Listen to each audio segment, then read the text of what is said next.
welcome here in our boardroom all of our board members and staff who are normally a part of this committee. It's good to be all together today and make some more progress on our CTE standards and a number of other items that will come before us. We are grateful for the public that are here and welcome you.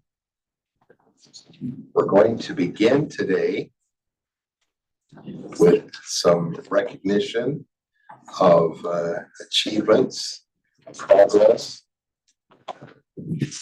and I'm going to turn the time over to Superintendent Patty Norman to introduce those who are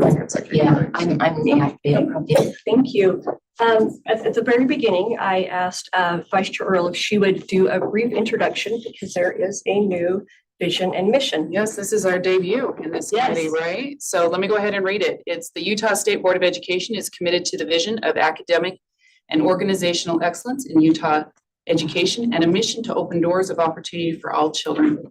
So we will be finishing up a couple of components of that tonight, but that is where we're at on that. So thank you. Yeah, thank you. Okay, today, this is huge again. We are going to highlight Title IV, Part A, Student Support and Academic Enrichment. It's the SSAE program. Utah has become a national exemplar in Title IV, Part A through systems of supports, prioritization of funds, and rigorous compliance and reporting strategies. The Title IV Part A team has prioritized helping educators across the state develop and provide high-quality instruction to students through effectively applying state learning standards and integrating content across subject areas. State funds are used to pursue this goal, which aligns with both the strategic plan and the portrait of a graduate. The team was recognized nationally by the U.S. Department of Education Office of Safe and Supportive Schools, T4PA, Center for their Work and Building Capacity. That spotlight report can be found on the Title IV Part A webpage. And if you go into the backup documents, this recognition is on there and you can click on it and see the link to that reference. Most exciting, the efforts on the training LEAs to follow all areas of compliance and reporting requirements is producing exciting results. The team is able to definitively show the actual outcomes of the use of funds for students. Below are some highlights. Final reports can be found on the Title IV Part A webpage and are updated in January of each year. And before I read those out, let me recognize the staff that goes along with that. And so if you're on and you have your camera on as well, the key staff members, if you can wave, are Jody Parker, who's a health education specialist and Title IV Part A state coordinator. We have Joanna Sorensen, Pre-K 6 social studies and Title IV Part A monitoring specialist. And we have Atiana Coley-Mells, ethnic studies specialist and Stronger Connection grant manager. So the three of them receiving this national recognition. And let me tell you what some of those outcomes are.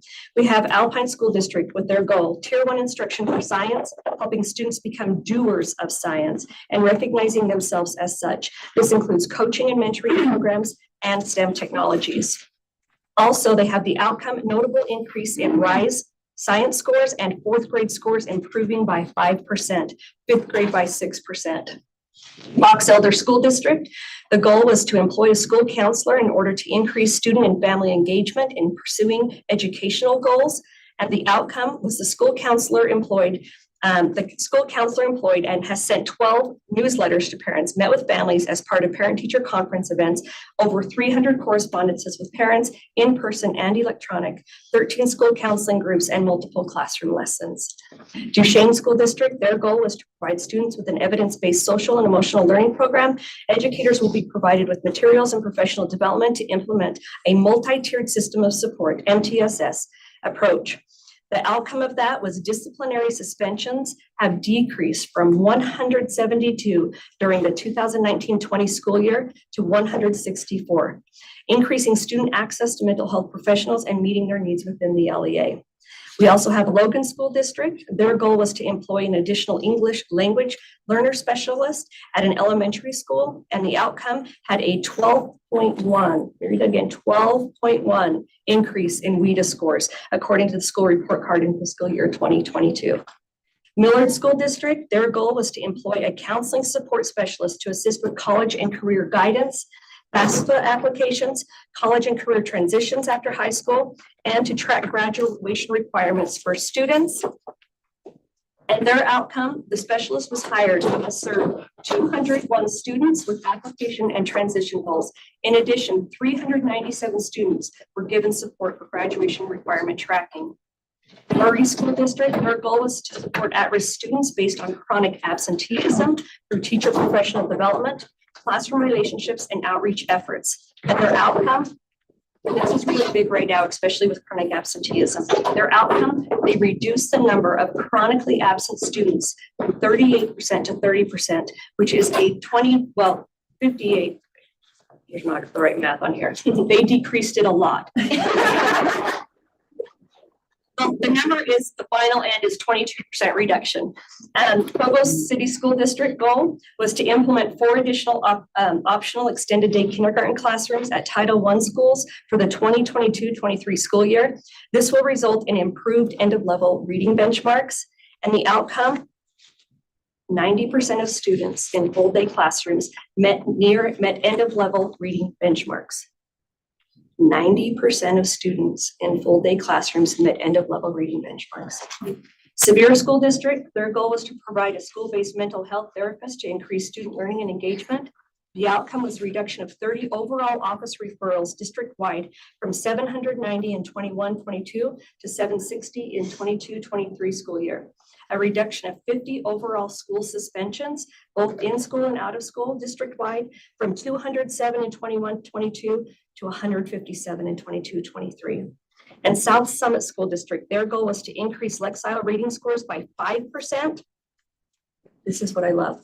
Their goal was 5%, and the middle school experienced an 8% increase in reading inventory key Lexile growth. I guess, because I think you're on the next page. And one more staff member that we have to make sure that we have is young Virginia. Where are you at? Financial support staff, where are you at? Yay! Sorry about that. There was another page, and I'm so sorry, that is all me. So let me just do South Summits one more time. Their goal was 5%, and they achieved 8%. So when we look at the funds and the work of this group, not only have they, if you notice the breadth, depth of what they have achieved and really making sure these funds are spent appropriately, just hats off to all of them. Thank you.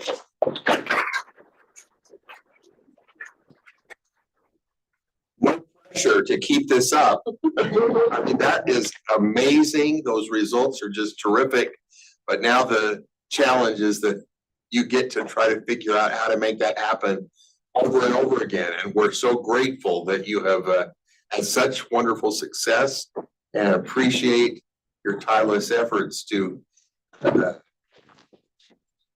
make these miracles happen across the state, because they truly are miraculous improvements. Thank you so much, and we're grateful to be able to recognize your efforts and express appreciation on behalf of the Board of Education and on behalf of parents and students who are benefiting from your untiring efforts. Thank you very much.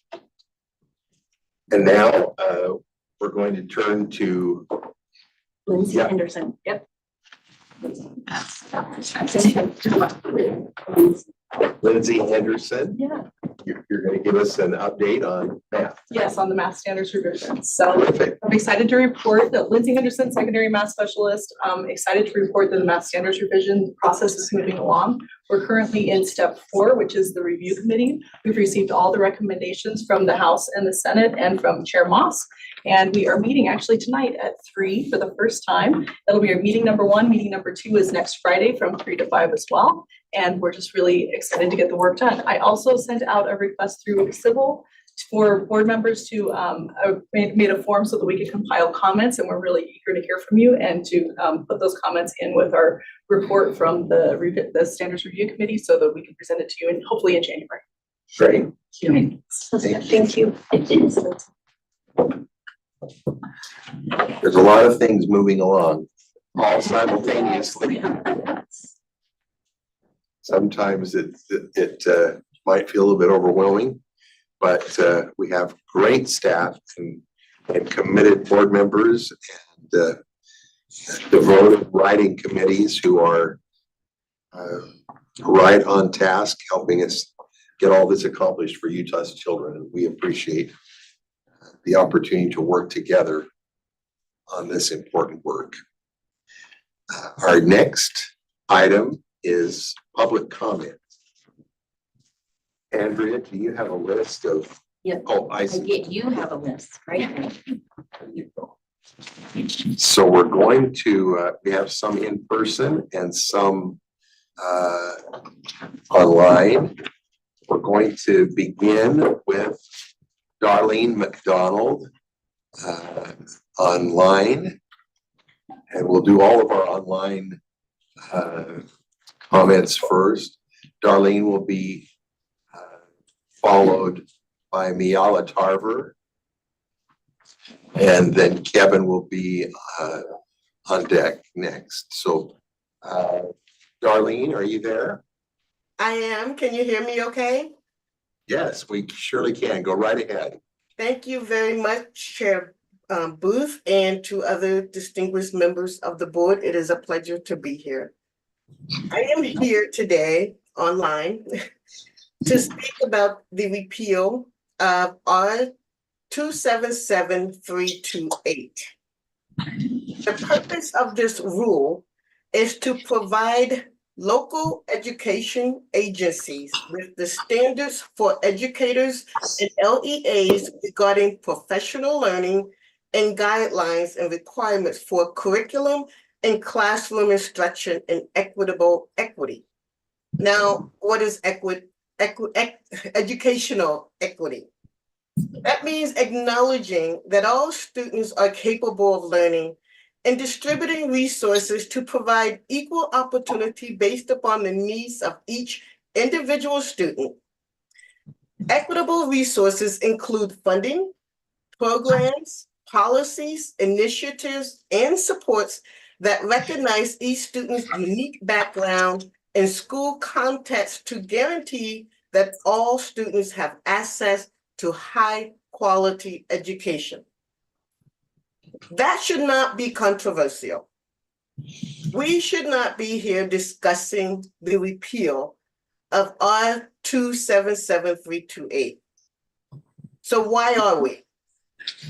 There is a saying that goes, those who do not learn from history are doomed to repeat it. Now we must ask ourselves if that's really true. We have both quantitative and anecdotal evidence on what works, how children are successful in a classroom and also in life. Yet, there is an attempt to ignore or toss out much of that data because of the fear that if we teach children things like empathy and compassion, or provide a multicultural, diverse educational experience that is inclusive, then we are somehow liberalizing them, or worse, grooming them. It is not a coincidence that the effort to repeal R 277-328 coincides with a resolution written by Board Member Bodgers, forgive me if I mispronounced your name, and approved by the Utah Republican Party and posted on their website. In that resolution, she inaccurately likens R 277-328 to critical race theory, or CRT for short. CRT has become a right-wing buzzword to label any effort to recognize historical inequities as racist, particularly against non-marginalized communities. Time is up. I'm almost done. That is the motivation behind this movement. We must reject this. The board must reject any and all effort to repeal R 277-328.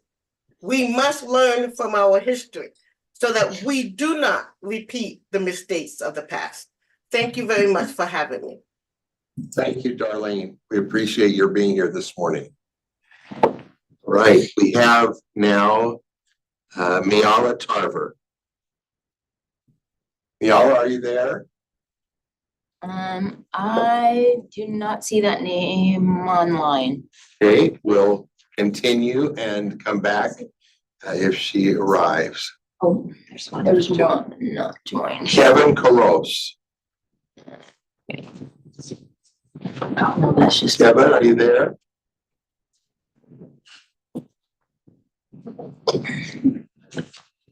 How about Marilee Coles Ritchie?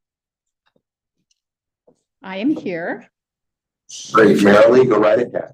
Okay, great. I want to start by thanking all of you who dedicate time and energy into creating strong public schooling for all children.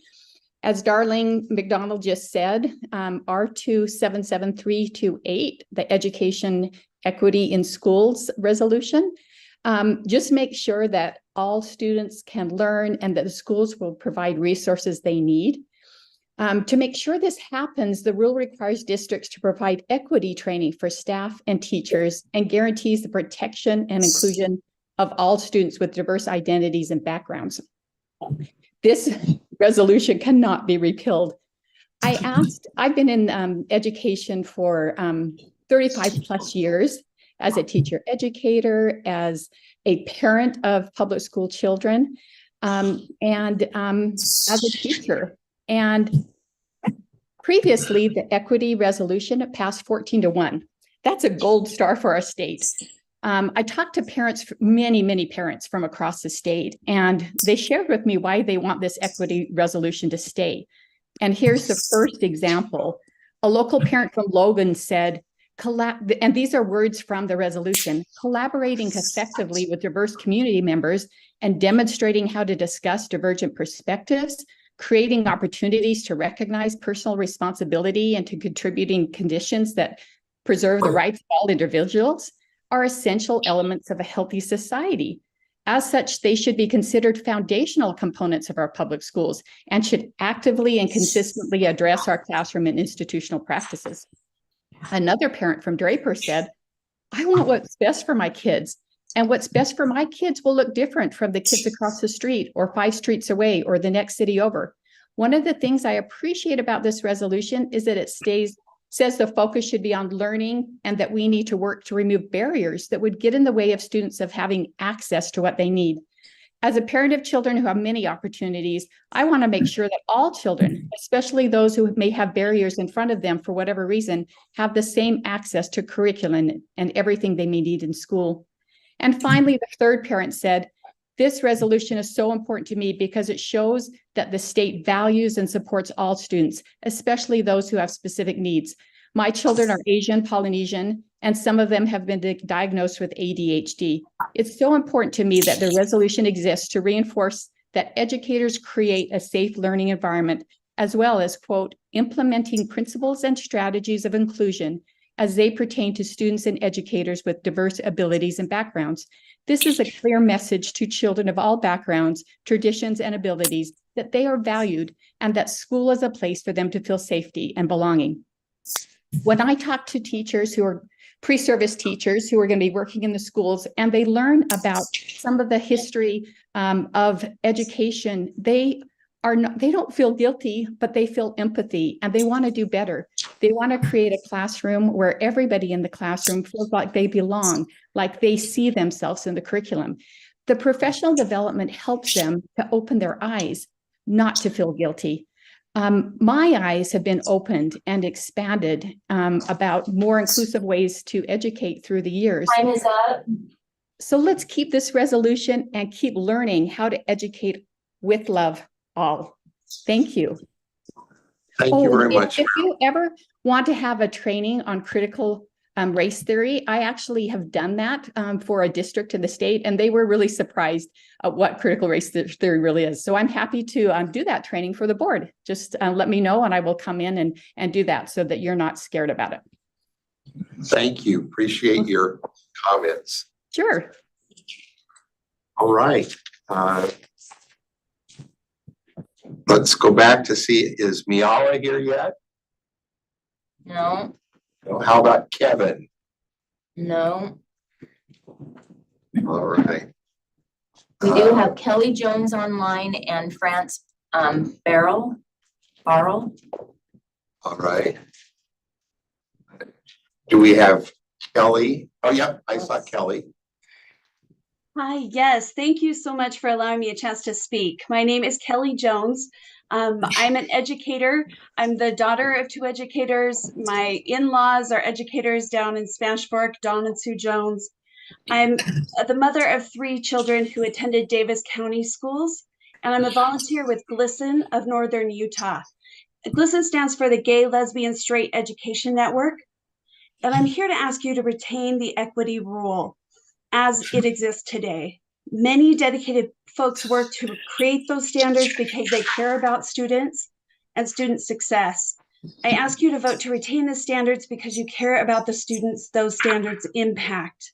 You may immediately think of our LGBTQ students, our Black and Brown students, our neurodiverse students, and that's right.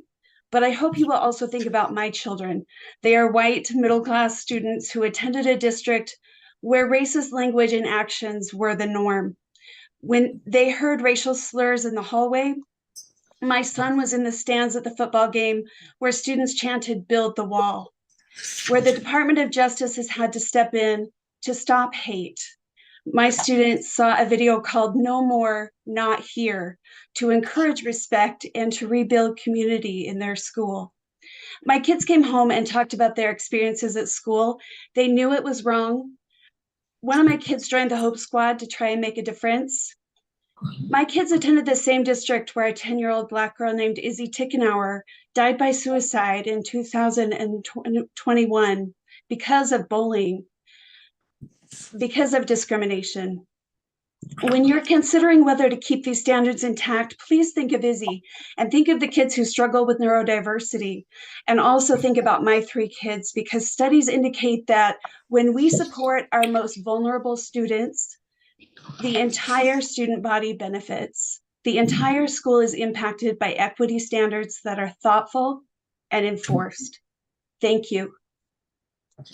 Thank you very much, Kelly. It's good to hear from you this morning. And now we have the opportunity to hear from Franz, good friend who has wonderful musical taste. I need to and shared with me a magnificent listening list that I have enjoyed, and was just so thoughtful of her. We've worked together for many moons in education, and it was just so thoughtful of her, because she knows I love music, to share some of her favorites. Thank you very much. And it's good to see you this morning. Look forward to hearing from you. So please don't discount that from my time, but I do I've followed the board for such a long time. It's been fun to give gifts that are very precisely, chosen for each board member. And some board members have not received a gift, and they will. I'm looking for the right gift. But thank you so much for letting me speak this morning. Good morning, committee. I am a parent of students attending public school here in Utah. I have a question for you. It's very simple. How do we raise an average? Specifically, how do we raise Utah average student score? Bill Gates once addressed a crowd in the Middle East and was asked this question: what, in Bill Gates' opinion, could their country do if they wanted to grow economically? Bill Gates thought about the answer and responded, if you're only using half of your population, you will not be able to do that. You need to empower women. The crowd, composed mostly of men, awkwardly shuffled their feet, looked uncomfortable. But the simple truth is that the path to prosperity as a nation is far narrower, if not impossible, when we exclude large swaths of the population.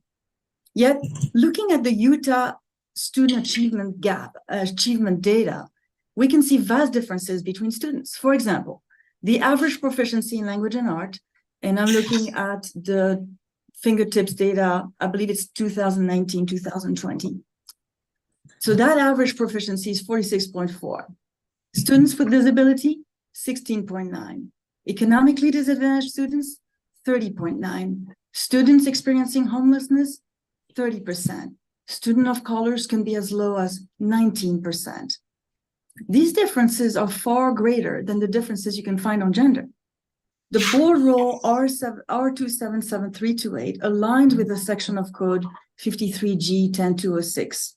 It is not in violation of it. Further, the comprehensive and detailed audit that was done, completed in December 2022, which is curriculum and teacher training in public education, found anecdotal evidence of CRT, but nothing systemic, nothing generalized. I'll just read you 3 comments of the report. In our review of the content of 44 courses, we found 2 examples that may be related to CRT. Well, that's less than 5%. Another part, we reviewed many of the standards, do not believe they present a high risk of introducing questionable content in the classroom. And then a 3rd comment, our statewide review of concerns revealed that there is a common perception that inappropriate content is widely taught in schools. While we report content that aligns with parent concerns reviewed during this audit, we were not able to document all their concerns. Many teachers in our survey reported that they are professionals striving to meet Utah core standards without bias. In other words, an audit designed to find whether CRT was taught in our classrooms concluded that it is not. What I find most inspirational in the boardroom. Okay. Well, I just want to say that I would like the board to focus on student outcome, and there's no other way to do that. If you want to raise the average, that to accomplish this goal is to retain R277328. Thank you for your time. Thank you, Franz. Appreciate your comments and your preparation of those comments. All right, any others online that you're aware of, Andrea? Not that I'm aware of. Okay, so now live and in person, we're going to begin with Sarah Jones. Is it? I'm just wondering, is it best for someone to come Yeah, here? if they can sit at to the table, then the camera can pick them up in the sound better. So thank you. A gigantic water bottle there.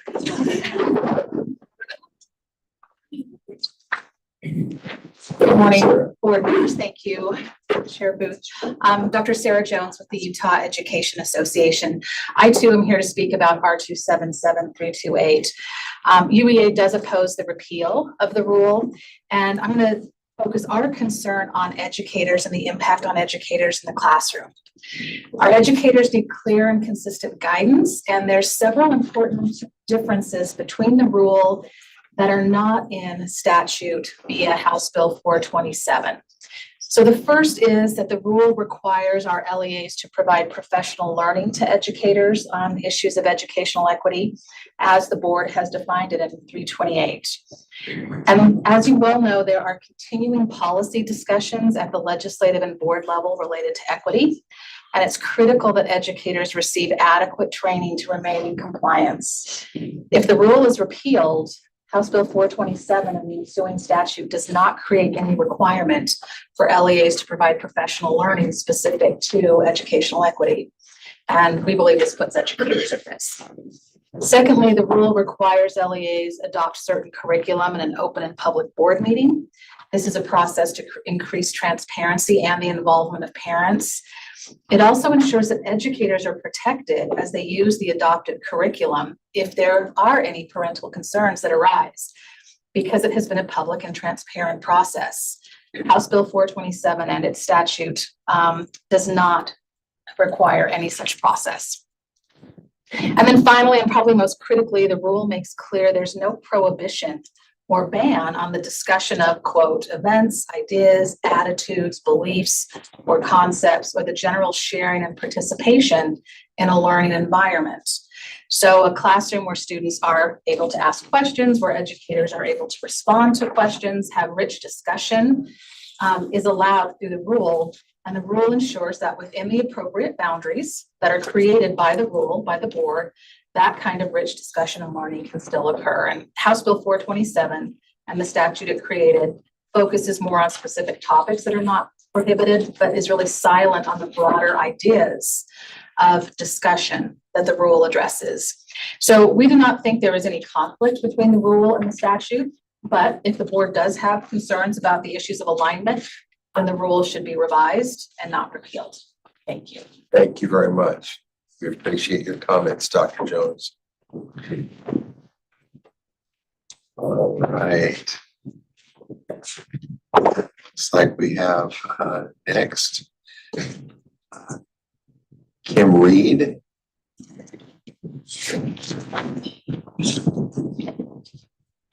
No, Oh, you're just here. I'm just here.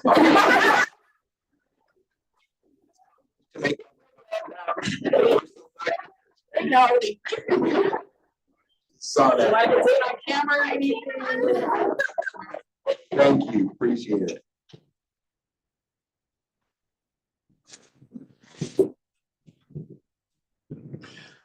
All right, Dr. Beam.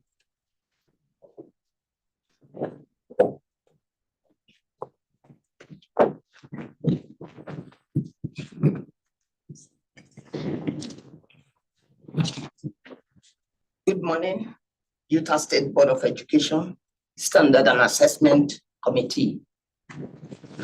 I thank you for giving me the privilege to make this comment on behalf of the Advisory Committee on Equity of Educational Services for Students Access. My name is Dr. Adebimpe Dejiola today, and I am the Access Chair.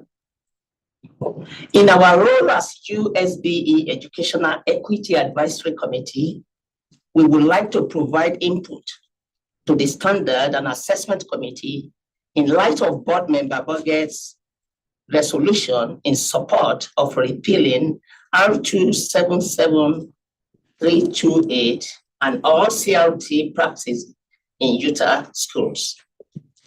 We, as a committee, are collectively concerned about many of our students who continue to experience marginalized resulting from deficit thinking about their racial, ethnic cultures, their gender and sexual identities, xenophobia, continued overrepresentation in behavioral referrals, and all that representation in advanced classes.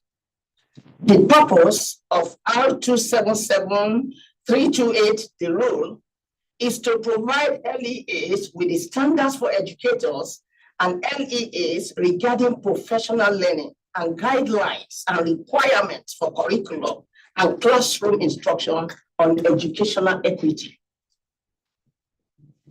We appreciate that Utah State Board of Education is doing its best to support all students in Utah. However, a total repeal of the rule seems hasty and dismissive.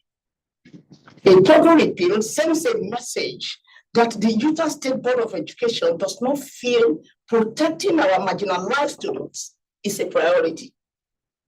As your advisory committee, and with all due respect, we firmly appeal to you not to repeal R277328. It is imperative that we continue to seek to understand our students and strive to intentionally engage in practices to ensure Utah students feel safe and welcome at school. Thank you for your time in reviewing and considering your advisory committee's input. We appreciate the efforts you all put forth to support our underrepresented, historically marginalized, and underserved students throughout Utah. We appreciate your efforts. Thank you again. Thank you.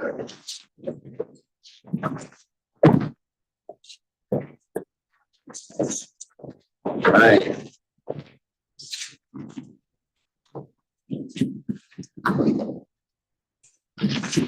Next, should I go with the printed copy or the? We have, I know Curtis Linton is here.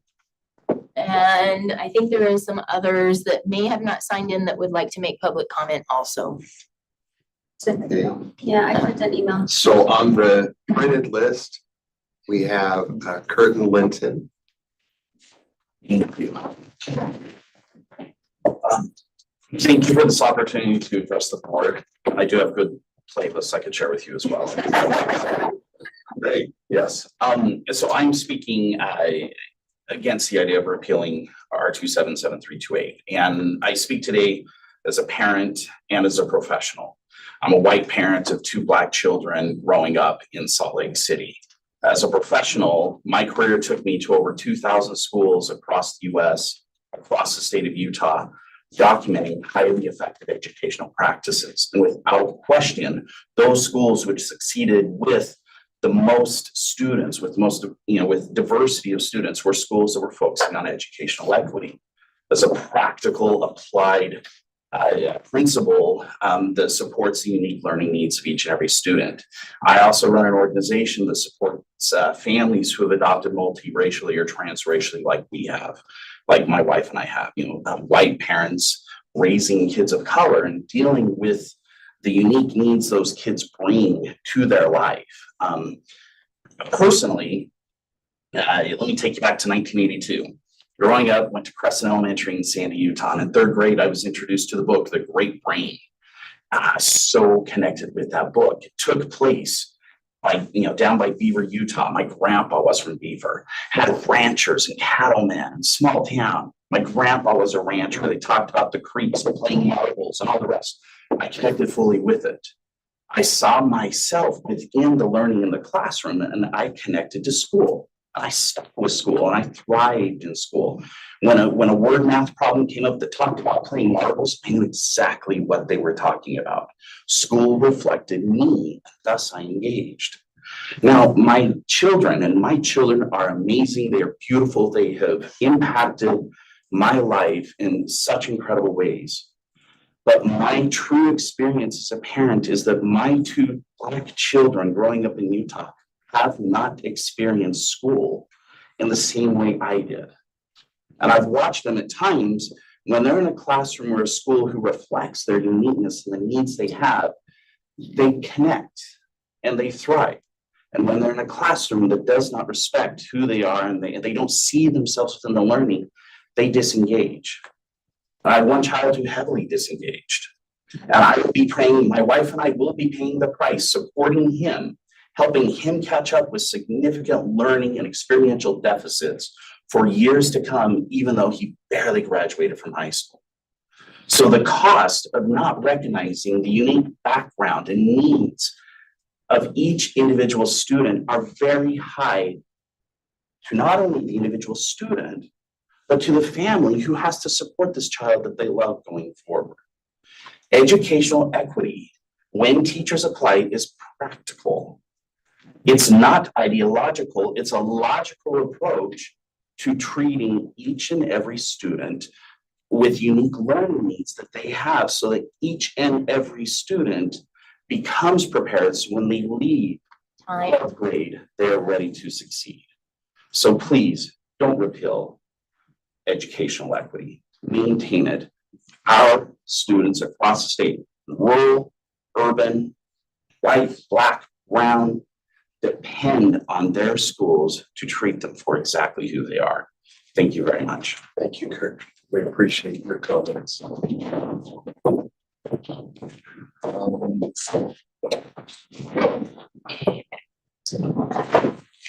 Yvette?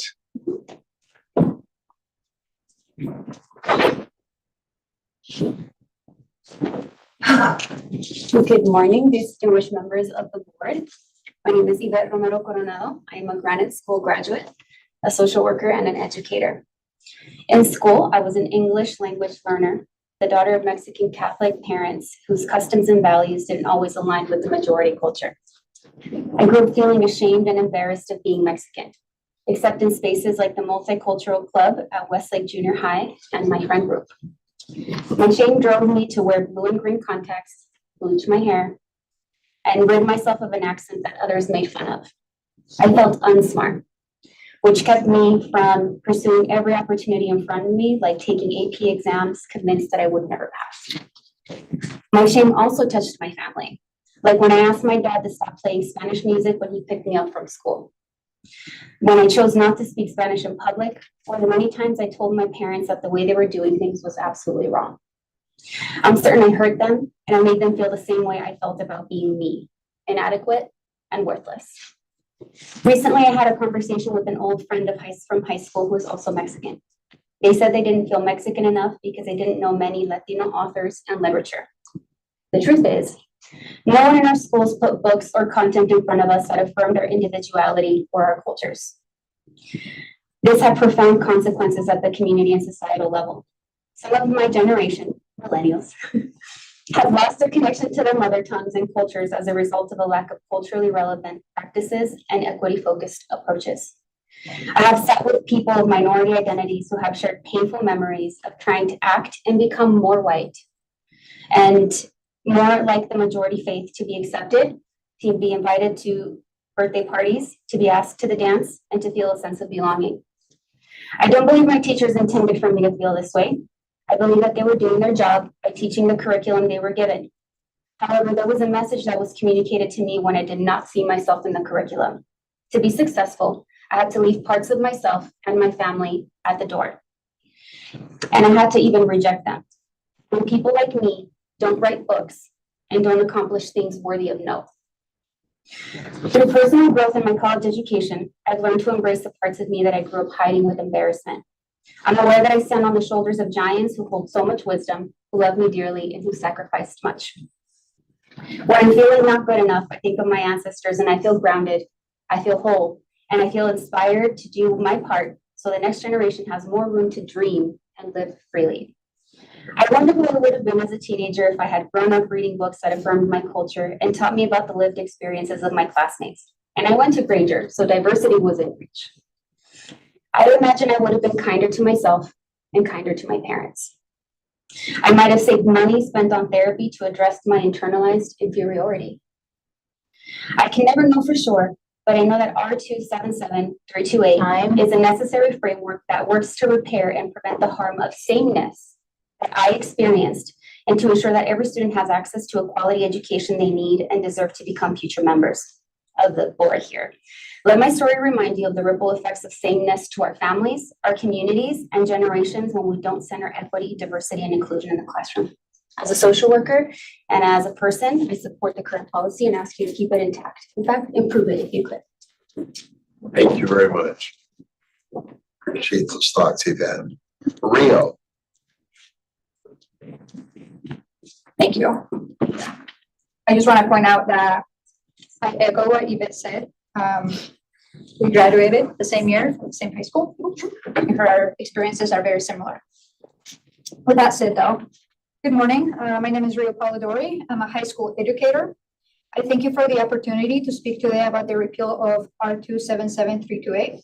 3 years ago, I transitioned from the finance industry to become a business educator, driven by my belief that education is a fundamental gateway to opportunity for all students.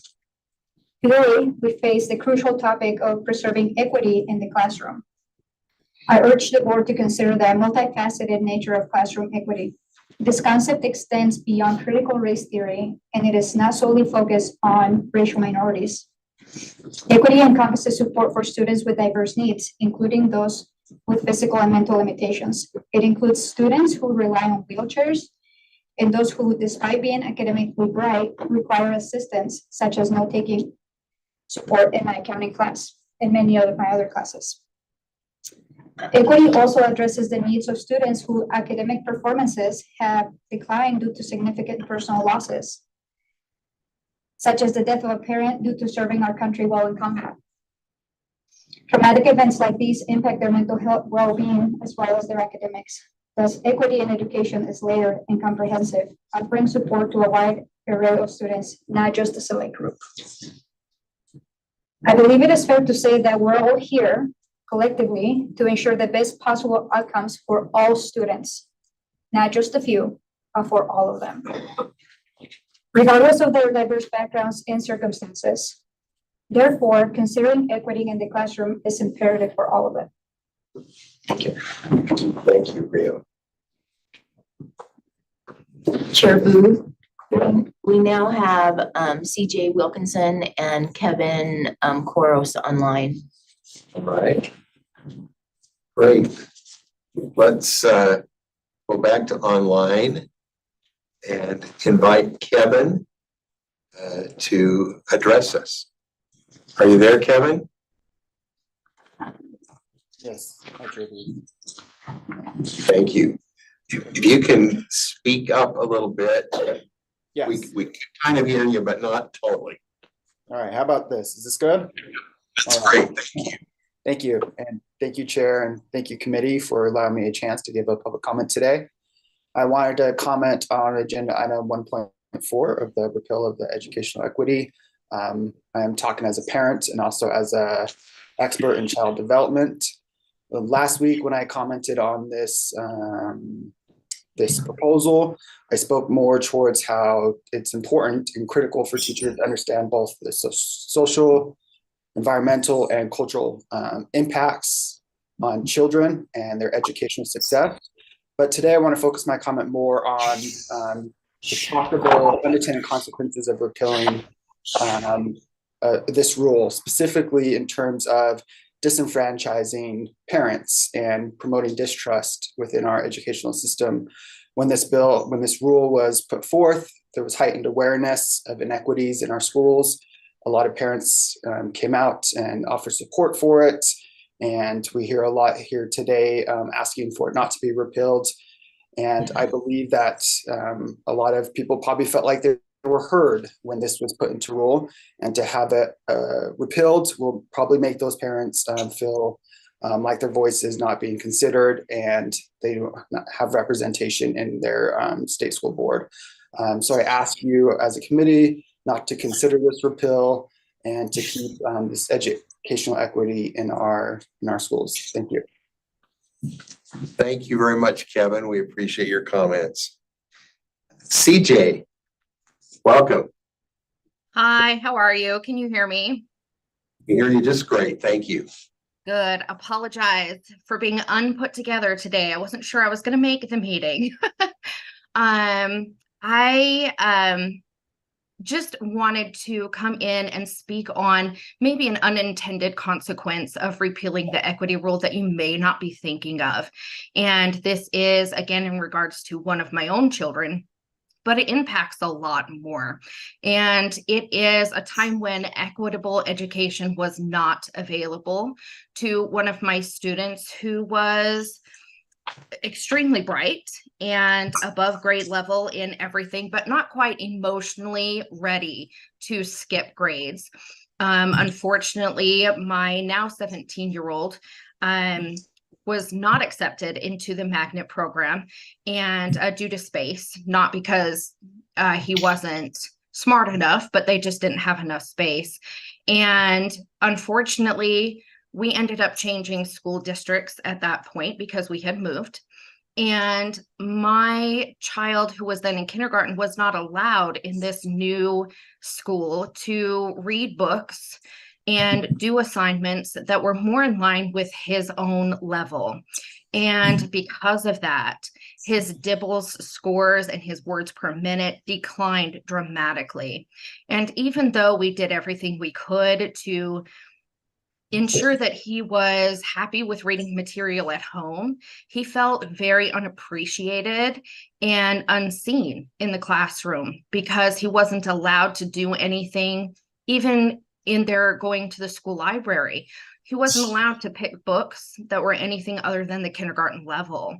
And that just caused him dramatic, depression. And he thought, well, why should I do anything? Fast forward to us switching schools again. I choose to put my kids in the Murray School District because they are so great, whether I have kids on the autism spectrum who need extra help, or whether I have kids like my now 17-year-old who has now graduated 2 years early, whether he needs to be working on his level. So an unintended consequence is that we're harming students who need to be able to work on their own levels, who may be above their classes in certain areas and may need a little bit more challenge. So I just ask you to keep this rule in place and to ensure that teachers are following it. And like I said in an email I sent to you, this rule ensures that we can give students just the simplest thing. Thank you. Just as simple as things like a fidget without having to do unnecessary paperwork like a 504 or an IEP that may not be necessary. So I really hope that you keep this intact, that you that you keep it intact and think of all the students that it's going to impact and not just students who may be below grade level or anything like that. Thank you. Thank you, CJ. Appreciate your comments. Is Brianda here? Yes. Great. You're up. Well, good morning. Thank you so much for allowing me to be here today. I stand with other people here in this room that we must continue to have this rule in place. As you can see, the lack of guidelines around our education system has allowed us to put up for debate on what is right or wrong, on how to better communicate better with our students about topics like this that we cannot run away from. And so I just urge you today to do not be afraid to let other students create their own consciousness and to allow parents and teachers just to make school fun again. Make school fun again and to allow them to have that comfort. And I'm shaking because my words are not coming out how I want, but I just want you to think today about if we don't have these guidelines, then what is people's humanity at? We need our students and our professionals to have these guidelines because it is clear right now in our world that we don't have any. And I just urge you to think about like these other educators say in committee members, unintended consequences. Think about the future. Many of our senators and stakeholders have said the future is now up for students, and we're not considering the majority. By 2060, America is already super multiracial, and we don't have a system in place to help educators or parents who have adopted different families, a system in place to help us keep supporting them. So I just urge you today to please think about the future and just, instead of creating more division, let's create unity by trying to understand ourselves and having a system in place to have these places to have conversations. And I stand with you today as an educator, as a career coach, as a person who was told in the education system to not speak Spanish to my students. And so just think about, if you don't think about today's students, we will be here again next year talking about the same thing. Thank you so much. Thank you, Brianda. All right, as far as I can tell from the three lists that I have, we have covered everyone that wanted to speak. Is there anyone here in the room that didn't get signed up, but that would still like to speak? Great, come on up. Anyone else in the room? Okay. Make sure you state your name for the record. Thank you. Thank you for allowing me the time. My name is Liliana Martinez. I actually sent an email, but I would actually like to read it to you. I am a mother of a student in the school district, in the Salt Lake School District. And as someone who didn't grow up here, but is living and experiencing being part of the school districts here, I just wanted to share my thoughts and what I have learned. So let me see if I can find my email, sorry. Okay, I'm a mother who lives in District 10 and whose children attend Mountain View Elementary. Their experience there has been life-changing, not only for the knowledge and education they are attaining, but also because of the increase in their self-confidence. They feel safe at school and have a sense of belonging. Every day they wake up wanting to go to school and see their peers and teachers. It is not only the wonderful teachers that are impacting their learning, but also the way they feel supported and a sense of pride in their school and classmates. The classroom feels like a space that is fostering a learning environment, and the teachers love to be there. You can see it by the way the kids behave around them.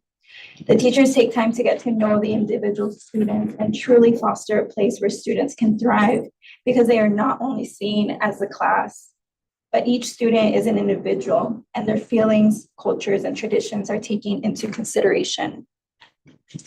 I truly wished all students in the state felt this, the way that my students feel, and the children in their school.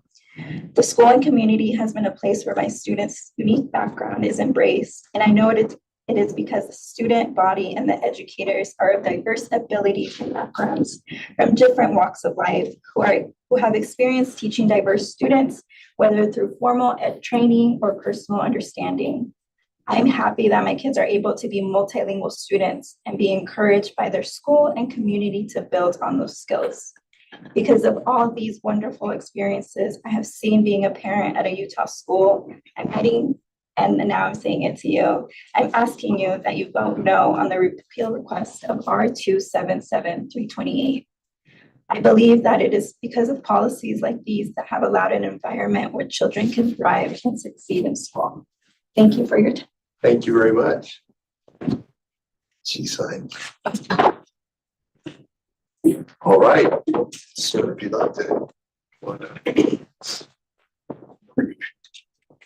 Good morning. I didn't come prepared to speak, but I'll improvise and thank you, add my voice to what is. Please state your name for the record. Jared Martinez, and will add my voice to what is, I think in this moment, thankfully, very clearly, anecdotal and common sense position to take to not repeal this equity rule. And of course, I come with more than common sense. I am also a parent of a daughter in Salt Lake City School District. That's one hat. I'm from Salt Lake City, born in Kearns, graduated from Kearns High School, child of migrant farm workers, Chicano, many other identities, intersections of who I am that are important to all of us, that we all have these multiple pieces of who we are that are important to living our lives to the fullest. And I come, as a community educator, youth worker with a professional and education background in positive youth development, in social and emotional learning, in CRT and culturally relevant pedagogy. And these things that do make some people shudder, but that are also in my years of working with community in and out of school with youth and educators directly, these are important parts of praxis that have also created the brightest learning environments in my experience. As been alluded to many times already, being able to bring who we are into a learning space is a critical thing in order to experience belonging. And without a sense of belonging in that space, that is also what's needed to truly engage with what's happening with your peers in order to build positive youth relationships, in order for educators to have the tools to create an environment where they too are humanized, can bring in multiple parts of who they are. All of these are, and the ripple effects, again, of why this matters, not just, again, not just because of the social and emotional value of being able to have the sense of belonging, but what it means to a city, to a school district, to a society when people can grow in it and be a part of it fully and participate fully. So, with those words, thank you again for taking the time and letting me just hop in here and add my voice to that. Thank you, appreciate it. All right, let's see, any more? Did you say someone else was online? I think we got everybody now. Is there anybody else out there online that wanted to speak? Go. All right, great. A final in our public comment, one final comment. I happen to know that board member Real has prepared a little comment that she would like to share. Yes, now a good time. I didn't know it was. Yeah, okay. let's do that. All right, I wanted to write this down because I wanted to make sure I carefully articulated all of my thoughts about this rule. And so I'm going to read that now. So I have lots of reasons as to why the removal of this rule is frustrating and irresponsible, but I'm going to focus on 3 reasons. 1, it's irresponsible use of time prioritizing this request and the legislation that surrounds it. 2, the disservice we're doing to our students and their education. And 3, the disrespect it shows to our educators and their profession. Knowing this began and was driven based on party politics, this work clearly driven by the culture wars and political theater we are seeing impacting education nationwide. These are conversations I have no time for. I'm here to do work that improves our schools and not feed into partisan political divides. The intent is to help our students the intent isn't to help our students' educational experience. It is to create fear, to play into conspiracies about our classrooms, and to create divisions, and to teach our students to create divisions among themselves. So when I look at the list of work we have on our plate, the concerns I hear from LEAs and educators in our district, and the concerns facing our students, removing the rule on equity in education is not one of them. Where do they need help from us? They want more resources to support students. They need more paraeducators and staff. They want support for their multilingual learners and their parents. They want new strategies to improve students' reading scores. I could go on. But if I read off the list of priorities and issues facing our classrooms, even if I read the concerns and requests for the entirety of this meeting, I would never make it to repeal R277328. There are folks who are so upset about this rule, acknowledging that all students have the opportunity to learn, and a rule that prioritizes distributing resources to provide equal opportunities based on the needs of each individual student to guarantee that all students have access to high quality education. This is what they dislike so much and feel needs to be repealed immediately. We, as a State Board of Education, have rule writing authority. There are several instances when we have rules that complement and clarify laws and code.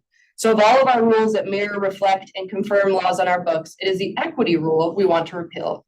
That is disappointing to me, to say the least. My second reason is the disservice it does to our students and their education.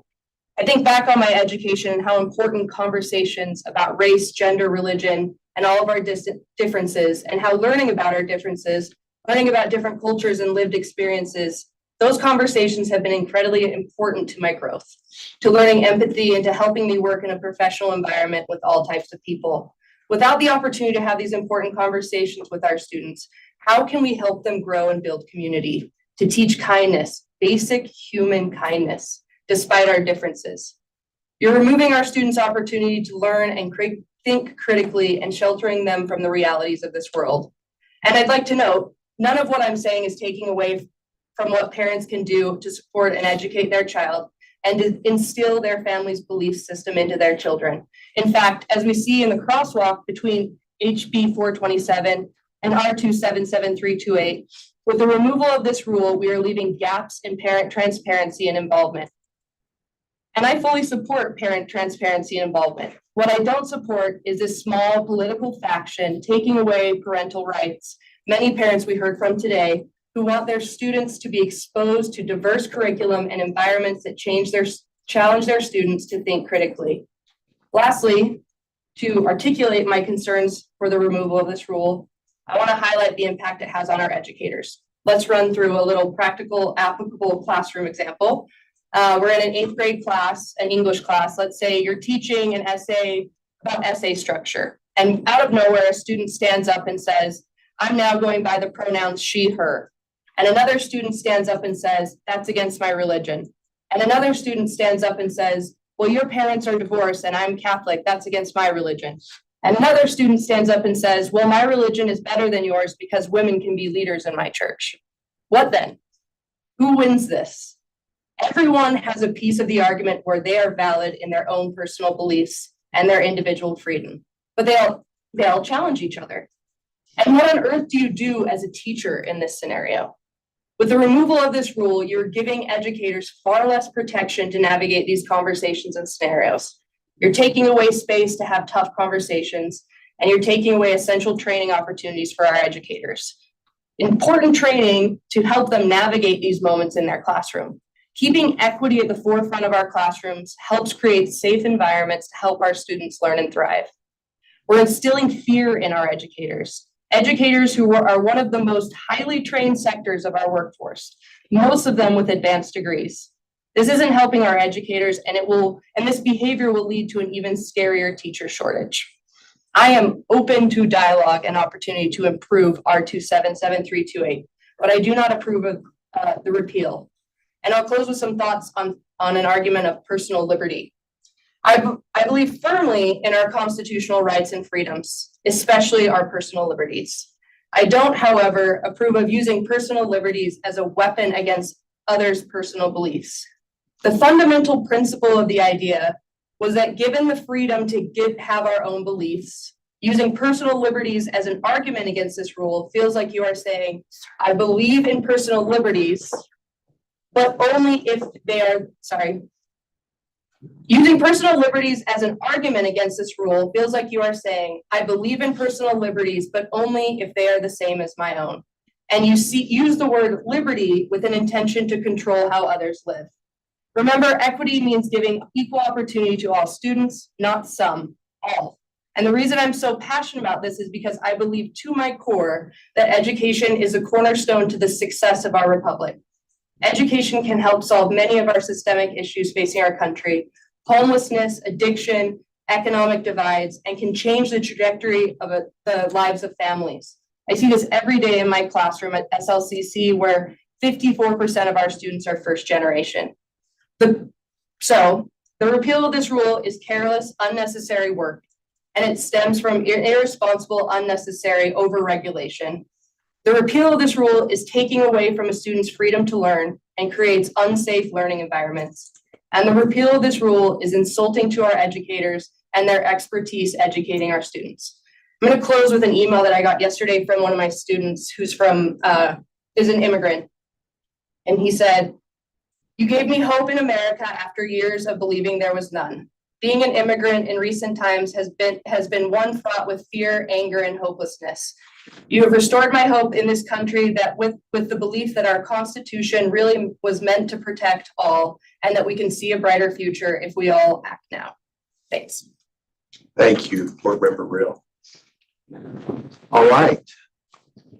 We've had our comments and we're now going to move into item, I'm not sure whether the number is right now, but 1.3 action item of CTE core standards. Randy, can we just move to 328? We have lots of people that are waiting here. I just think it would be thoughtful of them as well as those online, if is that all right with others? Beth. All righty. So what would be the way we dive into this, and what do we need to accomplish here today? Well, however you were going to approach it on the agenda would be. It's calling forth those that brought it as the agenda item to be able to speak to it. Because it was brought forward by board members. Okay. Need a motion on the table? It's just, you can discuss it first and then go to a motion. It's up, yeah, so a motion. Sure. All right. So who would like to be the spokes or who would like to start as the spokesperson, and others can chime in? I can start there. I do appreciate the time. I appreciate all the comments. I wrote all this down. I've listened for sure. I think that just understanding what's come in through emails and recognizing what's in front of us, I just would really like to get this in front of the full board and have this discussion. And I would like to make a motion that we move this to the full board for a discussion and possible repeal. And that just opens us up to further dialogue. And because that's what we're hearing and that's what it needs to do. We're here because this is a process that we like to keep, go through committee, and then put that in front of all of the voices. So that would be my recommendation. We have a second, but do we need a second in here? No. Could you repeat it as a motion? Yes. A motion to take to full board for discussion and repeal. May I place in there a motion to take R 277-328 to full board? Just a spirit. It's a motion. Okay. Would you like to speak to it a little bit more? Or, Well, I just briefly did. I just think that this is not just for us. I think this is for full board. And I think that those voices need to be heard. And I think that, you know, all the public comments that have been made, you know, fall into that discussion. And we have different areas of this that we do need to discuss that fall under the logistical side of things as well. And that's where that conversation needs to happen. So. would you like to add any comments? Any Yeah, other? I agree. I think that's where it needs to take place. I do agree with moving the repeal forward. And I'm going to speak to just quickly to a couple of those items. Just one, that when the resolution that the legislature brought forward impacted the movement of 328, and that the law that's in place now also impacts 328. There was lots of thoughtful comment, and I appreciate everyone's engagement here today, and especially, well, online and the different things. And once again, I took a lot of notes on that as well. I do think, well, I think we'll save it for discussion, but I do think that as we, I think that people are trying to be thoughtful on this. I do, on different viewpoints. So that's what to say. All right. So we have a motion and to move this, the repeal of 277-328 forward to the full board. And do I need to clarify if that's as noted on the agenda for today?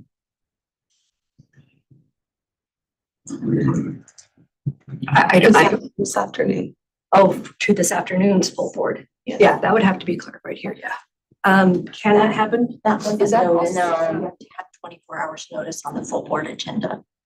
So it would have to be on the next board meeting. Would be January. Was it on yesterday's board meeting agenda? No. No, because it was on the agenda that was announced, and then it said that it was moved on the agenda to December 8th for committee discussion. But I don't think it was on there to move it forward for full board. I can pull the agenda up. Okay. Let's pull that. I thought I saw it with the red. Yeah, it had the red that said it had been moved. Yeah. Yesterday's agenda, it was nowhere on there. Yeah. So it would be the full board meeting in January. It was under standards of assessment. So it was on yesterday's. Okay, so the So motion, yesterday's was forwarded to be finished up this afternoon. So right here is where you'll see it postponed to December 8th meeting. It doesn't say which meeting, but I don't know that that's. There's no notification that it's going to be on today's full board meeting, so that wouldn't be within the open meeting act 24-hour notice. okay. So we probably need to specify then that it would be forward to the full board in How the do- January If I meeting. can just clarify then, how do we reconcile number 19? If needed unfinished business from today's agenda will be addressed on Friday, December 8th, 2023. Those were all noticed as being addressed by the full board yesterday. So that one wasn't, 328 was not noticed as being heard by the full board yesterday, but the other items were. It was on yesterday's. At the top of the agenda, it said Can December you 7th. explain to me then on 9-3 what that means when it says postponed to December 8th, 2023 meeting? Or committee, so there was no action that was going to the full board yesterday. No action was sent to the full board yesterday. So that one implies that it would be the committee meeting. Correct. Only the committee, there was no action taken in the committee, so there was no action for the board. I understood that as it was for the after this. So could as we, legal could we actually, advisor, I would say that you haven't got 24 hours notice. So if you attempted to do it on this afternoon's agenda, there would be, you would be susceptible to legal challenge for that. moving forward, when we have a postponement, could you clarify? Sure. Because that would work with civil to do that better. Some pretty solid clarity, because there's lots of shifts that happen. Thank you. I will do that and work better with civil to make that work. We have to be very specific. Yeah, it doesn't, but it doesn't say to committee meeting, it just says postponed to December 8th meeting. And then I tied that in with number 19 that says that what we didn't finish would be the same date. Does it state both the dates imply that it? It doesn't say that there's an action that came out of committee yet.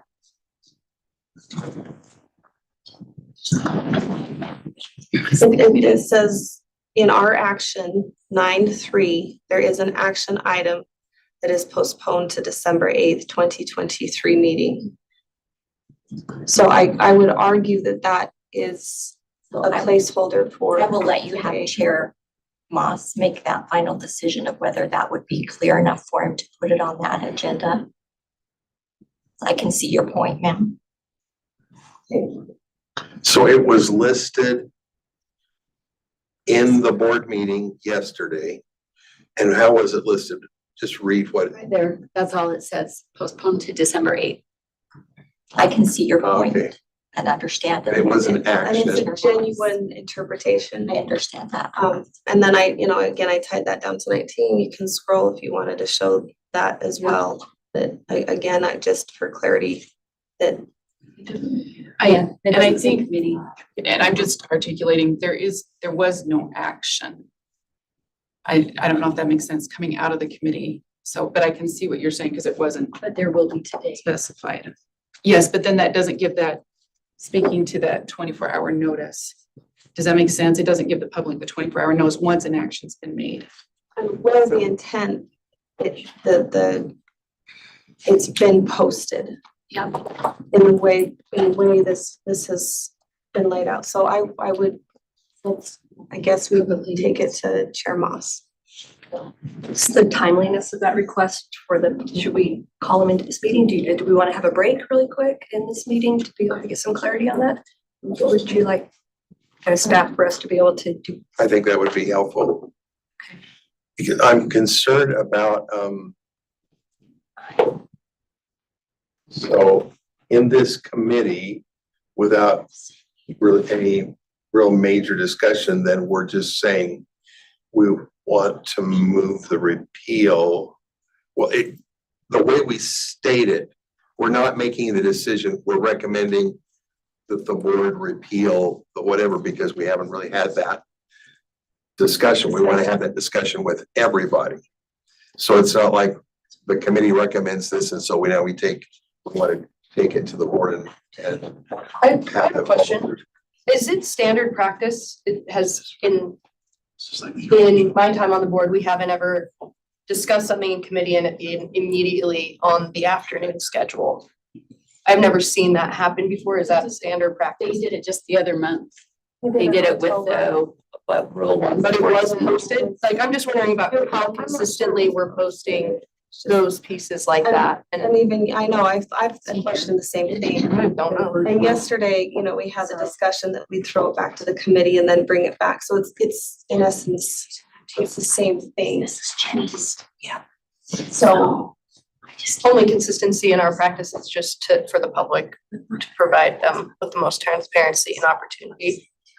That's all I care about. But if that is standard practice, then I understand. But if it's not, then They've had 2 meetings now to weigh in on this. So I it's not like understand that, they but- haven't had any opportunity. I understand that. But I think that if you were in my shoes, you'd be making the same argument that there hasn't been enough time. And if it hasn't been adequately posted, that it would be an issue. It was posted. It wasn't posted on it says delayed to standards meeting or to committee meeting on It doesn't December say 8th. committee, it just says to December 8th, But it hasn't made it out of committee yet, which is our process. which is what we're doing right now. Right. I still think it's unclear and that seems unfair in regards to public transparency. Chair Moss is live right now in finance meeting, so someone would have to, and so we've made a request to see if they can press a pause in their meeting or not, or if that's appropriate. And so I'm just waiting for that response. So maybe we can go to break. Is that right? Yeah, let's take a break. And Okay. just for everyone in the room, while we're on break, all of the mics are live. even for whispers. And so just wanted to let everyone know that if you're speaking in this room, it's probably going out to the rest of the world. Just wanted to let, it's always nice to know that. Thank you. Should we, I don't know. Online. He's online. Yeah, somehow it's the one that we have in the Google Docs is not. Well, that's what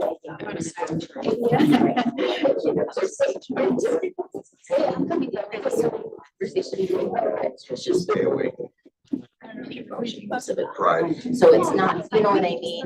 So we'll just throw that in there, but there's other ones at the very bottom that for like public health that are missing too. So I don't know. But I like copied it for the full board yesterday. So between, like I must have hormones in my computer overnight. I would save it to your desktop. I believe that. To this. So I'm gonna add the public health stuff really quick. And then we'll go to the top, so don't worry about. I'm sorry, I just like here, my camera's right there for Zoom. I promise I'm trying to be as least disruptive as I can. No, you're good. But I know that photographers are never not disruptive. I'm just like. No, you're good.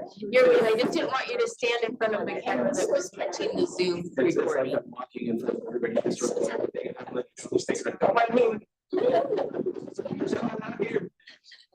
All good. Thank you. So don't. Okay, here we go. I know, same. Oh, well. Don't yawn.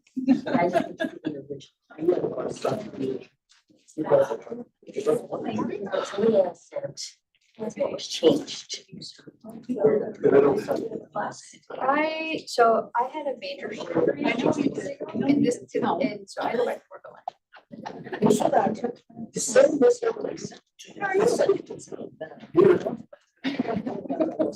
almost done. You only have 4 more courses. Yeah.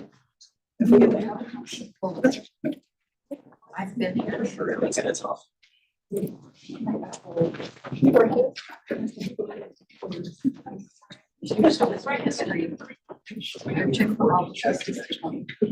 So here you go. Okay.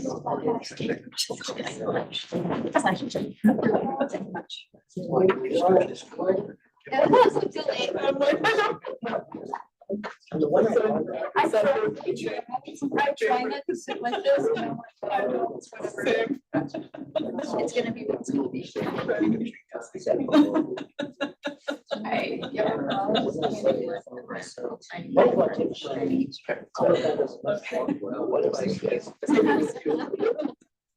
Yeah. I'll tell Victoria. Okay, please do.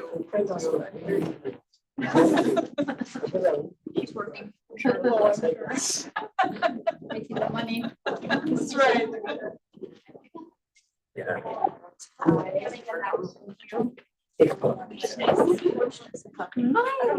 Where did you do it? Oh, wait, that way? Yeah. But, yeah. And I just put process, but I'll send you. maybe we're back. Okay. Just super good. You finally went to work last night. So tough. They're ever as. I'm going in blind.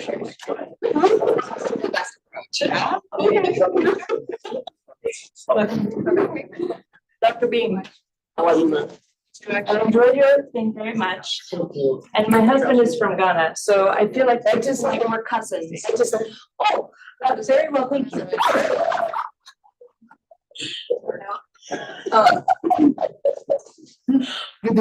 My tree is terrible, because my husband is Ghana, so, but I have a few things in tree. Say hi to him. I will. Tell him his sister from Nigeria, sister. I will tell him. Because we are neighbors. Yes, I know. I saw your last name and I was like, oh, Nigerian sister. You're right. Thank you.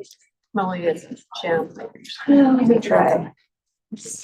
And her husband's a lot of fun, unless he's going to break his leg. Well, yeah, Remy, How is it? it's good. He just got cleared last week. He's working again, which is great. Oh, good. He was playing football with the teenagers in Ghana in July and collided with the goalie and broke his leg. Right here. Yeah, He had the coolest purple cast though. he did. He had a good one. But his sweet cardboard box that he came home with from Ghana. Oh, it was awful.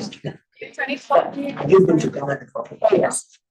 Yeah, I spent time in Accra and Koforidua. Do you eat spicy food now? I didn't eat spicy food before because I'm from Southern California, so I eat the spicy Mexican food. So it's a little different. I don't like light as many slash garments as he does. Yeah,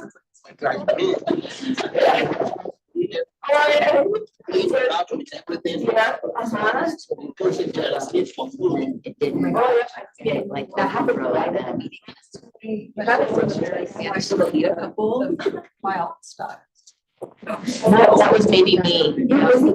And then, okay, so. Andrea? So that one's okay. We are not muted right now on the YouTube. Yeah, I know. She might have been just said that you're doing all of that. Yeah, Patty announced that at the beginning. What they're doing. So we're, but that's okay, we're talking more. So, and then I see this one, okay, so. Like the Got over it.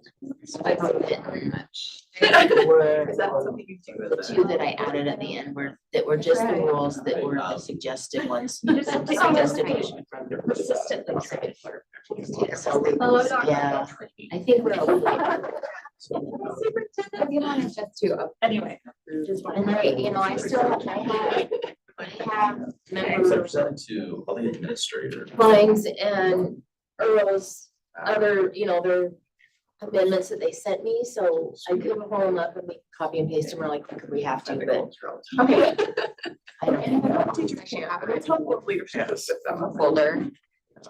Well, especially. Years, they say, we'll go talk to the legislature. I'm gonna go grab my mouse. Present to teachers, so we'll go talk to them.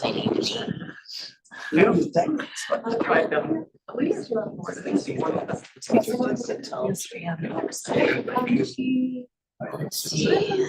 She ever comes to me. Oh, because I've never seen her face to face. Right, yeah. She comes in on Wednesday. Get your way. So in there, so It's fascinating. teaching as a profession. Yeah. There's a bar. So is this, that's like, is that just the standards as they currently are? That one is, let's see, so draft. This thing goes away. Let's see, draft 2 is her most recent one of member clients revisions. And then yesterday, Jenny sent me the community and public health. Bills repealed. Like, here's The two things you can. rewording that she would like. And I think that's in there, in the motion stock, right? Yeah, public health, there's Jenny's one and right, remember Earl's amendments and Klein's amendments? Are they both in there? Yeah. Like 20 years. Yeah, okay, okay, so we're okay. good. Then we're good there. And then you're tracking this member green. Let's see. So, Yeah. I mean, we could pull up, when we get to like the draft of 716, we can pull that up because it has your stuff on it or. Oh, yeah. Whatever, yeah. It's not in. And then the draft of the CTE courses that doesn't have, like this one with the red at the top. Yes. Doesn't have what we're going over today. That's the ones that passed in the full board yesterday. So, but the ones that don't have the red at the top are the ones that were like the version we're working from. If that makes sense. No, it's good. It's good. Okay. It's good. I'm gonna grab my mouse and I'll be right back. Zoom calls. Yes. In person. Right, that's like, you memorize all these things.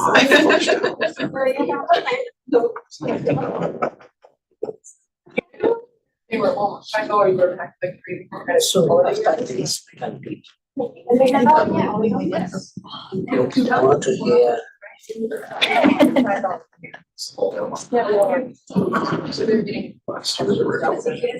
Colleagues in town, so I just listen and they were involved in. Okay.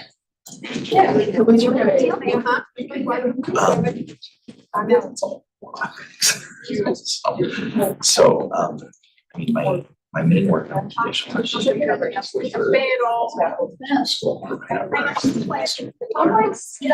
that's what we're 15 years I've been filming all over the country and documented. Yeah, it was the observation tool, right? Yeah. There it is. Yeah. Okay. Yeah. That, a whole lot of video professional development and PD 360 was. Yes, I remember that. Okay. I'm bringing me back, like 2012. At least when I was last in it. So 2017. Okay. Yes, starts to do more. But so with that, I published a handful of books. First book I co-authored was Greatest Conversations in Our Race. Okay. That was in 2007. Having a good time. It was really fascinating actually because it was, right, we released that right before which was fascinating. So I mean, we're working on Greatest Conversations since about 2003.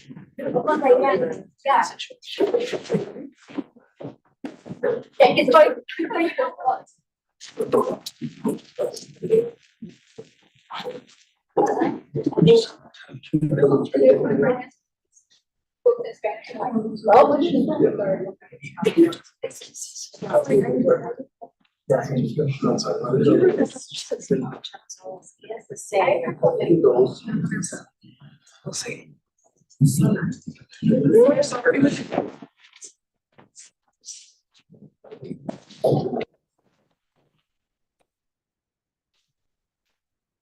Sorry.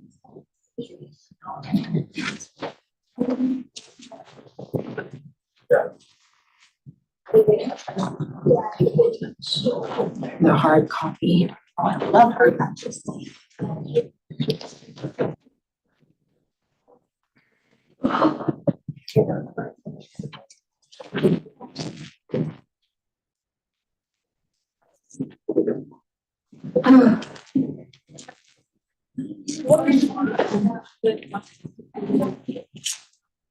For this spelling here.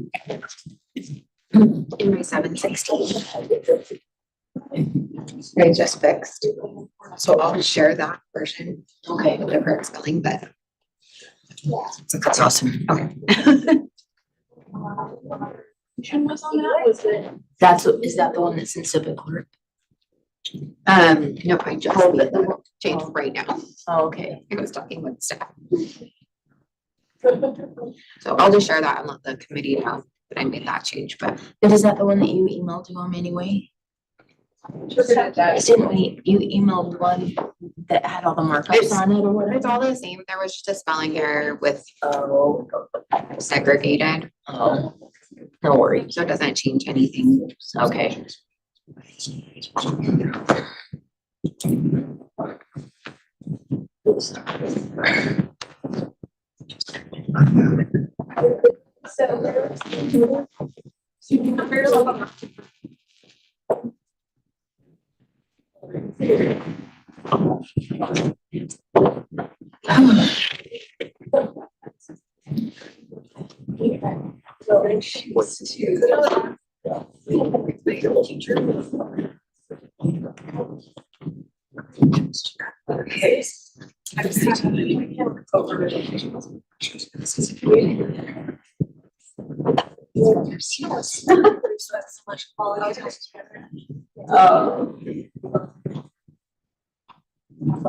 Thank you.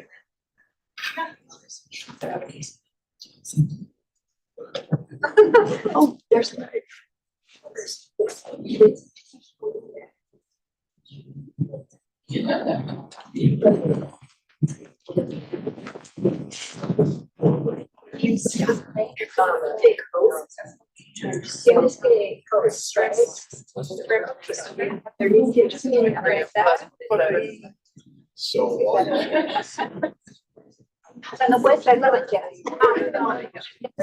That's great.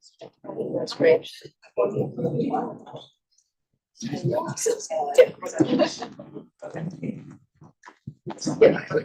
Never ending. Basically, this point, I told Randy. This is what he gets. Like a tree.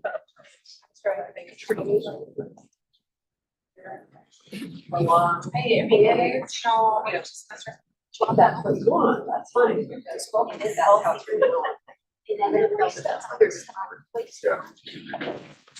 Oh my gosh, it's like a backdraft.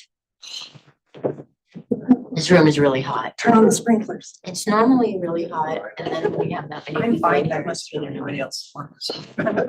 I'm regretting telling board member or chair Booth to wear Christmas sweaters, but I did get a selfie with them. Oh, nice. Cuteness. Very nice. Look at that adorable list. Oh, send me that. I need you to send me that. That's awesome. I'll share a picture with you of the full board. How long more of a break? So the mics are still on and we're still in streaming, so. Oh, just wondering if anyone have time to go last down or not. And it put me, so as the organizer in the family shirt. She did, she did. Shaded out. Oh, you said I had to do. Oh, you did? Yeah. That was like, from, instructions and I had all these restrictions, like, we spent 4 hours at the Apple store. It's terrible. So Did you get them back though? Did you get pictures back? they were like, yeah, but it wasn't time to do the. and then even. I don't have AirDrop. I don't have. Like I had. This is Android, lovely. Come out here and get the phone. Yeah, and then. They text me all the time. Just text On me. my personal. Oh. I know, like, those other two. friends. Oh, And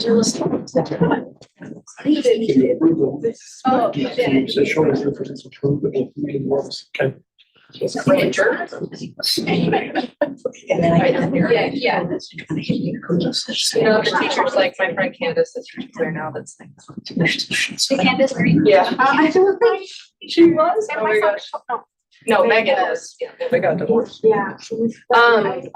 Candace is. I used to follow them on YouTube. amazing ELA. Oh, you did? Oh my gosh, I used to make fun of that verbatim on YouTube. She's an amazing ELA teacher. Fun. She's the one who taught me how to get my hair. She's amazing. He brings such a consciousness about it's great at school. It's just so amazing. Just seeing that. Also, my friend Shelby Smith there and my friend Annie Miller. She's now an assistant, she's now admin. She's assistant principal.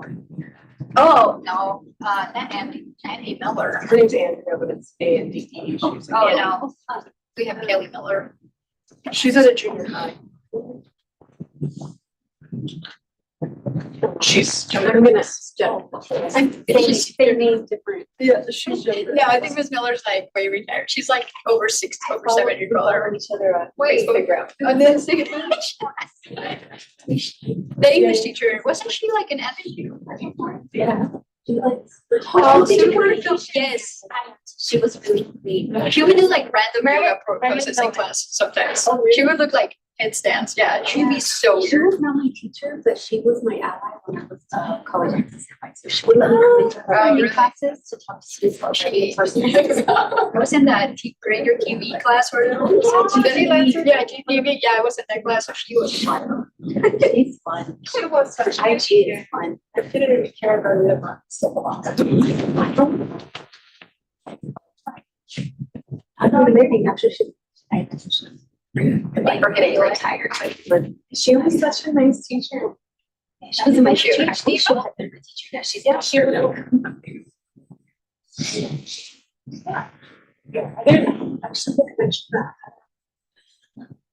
Teachers kind of felt. Yeah, but I didn't know when I was young, you know? I'm like considering it, but I'm like, well, yeah, for sure. I'm not sure. I don't know how. ¿Serio? Okay. Sí, pero. No, even that, I can't. Sí, pero mira. El problema es que no deberías pay for all my education. But now it'll slow like too short. What was we? Tengo mi bachelor's and two masters. Okay, me lo acabé. I have 6 months left of my second master's, and that's it. Done with benefits. Yeah. Yeah. For it, yeah, that's fine. Yeah, about a mark. Or say you told me when. She sums it up. Okay, so like, were you or do I? I would go prefer.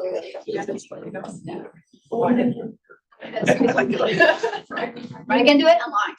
I'm not opposed to doing something online. Okay, so hacen ahí.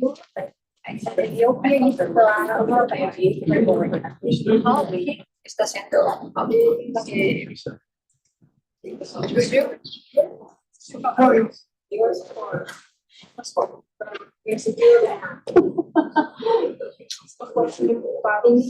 ¿También qué? ¿Cómo? A ver, dime el chisme, dime el chisme.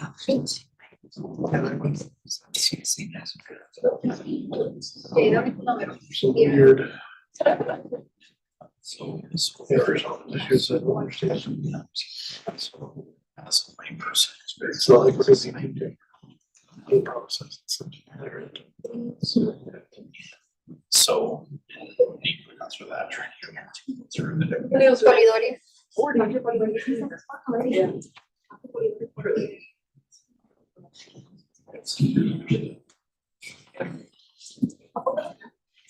It's disability. I just que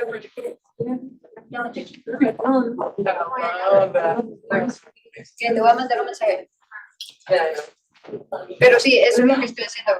Primero quiero, este año quiero hacer mi national certification. Yeah, that's. It must be cooler over here in this chamber. Because you're by the door. Is that what's happening? Because I'm like. Pero le dije que este punto se quería.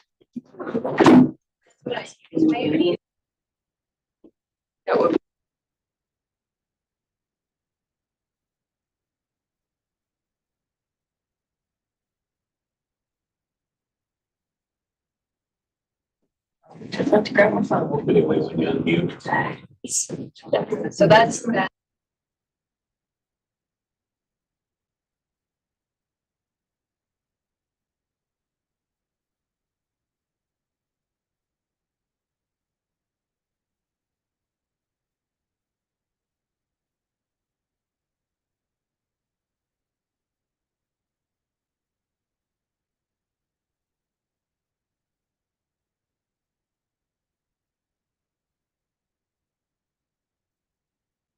Going through it, but it's just.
you for your patience as we, leadership had the opportunity to visit with our legal advisors.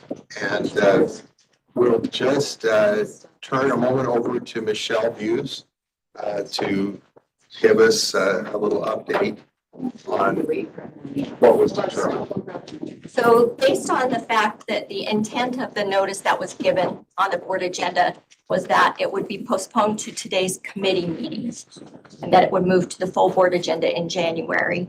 And in the interest of making sure that that follows what the Open and Public Meetings Act requires for the 24-hour notice. Yesterday's Standards and Assessment report was completed, so it wasn't seen as being unfinished business for Standards and Assessment. It was completed and called closed yesterday. That we would do the committee meeting vote today, and then it would move to the full board agenda in January. All right. Thank you very much, Michelle. So as soon as we get our board members back, then we'll. So the motion that we had was to move this agenda item to the full board in January. I want to make sure that all of the board members have opportunity to review your comments. And if it were back on the agenda in a couple of hours, that's not going to happen because they're all still going 90 miles an hour on finance and law and licensing issues. Yesterday was pretty cool. It's always more bodies.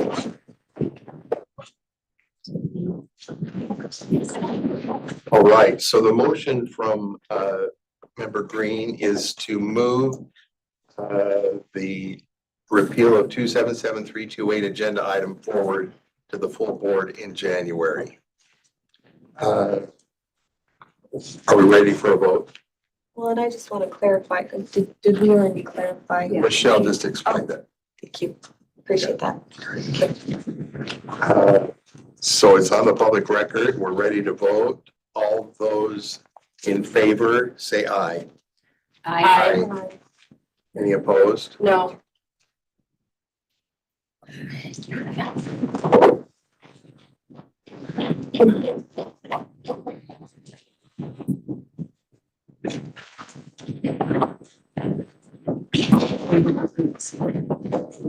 All right, so next on our agenda, Board Member Booth, yes, what was your vote?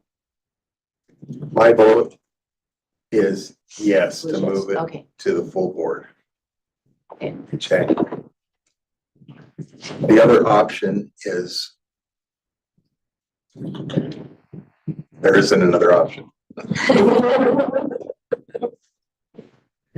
And I want to make sure that the board hears all of your comments from this morning, and they'll have an opportunity to do that between now and January, which they would not have if it were immediately moved back this afternoon. Okay. We're ready to move on then. You guys not want to see Thanks all of you. I have a secret teacher. Okay. We already got through it. Appreciate your time. Thank you. We're ready to move on to action item 1.3 CTE course standards approval. Are we beginning with teaching as a profession, or is there specific? Can we do the other ones? Whichever ones you want. Just in case teaching as a profession goes long, do you know what I mean? So we can finish up those other ones. That makes sense. Start one in mind or Should we start? No, I took down this page. Just go down the page, yeah. Okay, so let's skip teaching as a profession and go to educational instruction. Yes. Or do you want to go to photography or what? Community health. If we're following this list right here. For community and public health? Yeah, if we follow this one, then the next one on the chart is educational instruction, if that's what you're going to go to. We can always go back.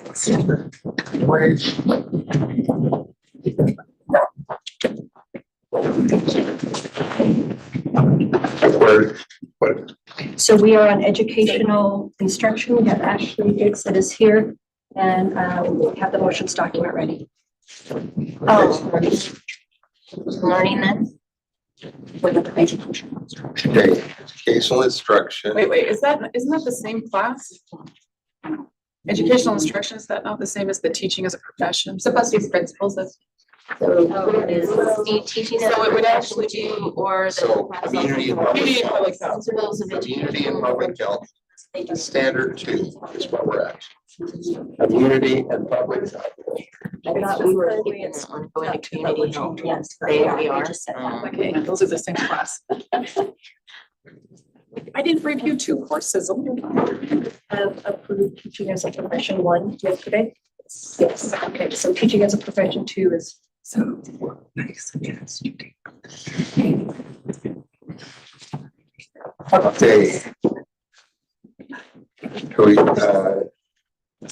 Natalie, this is you, right?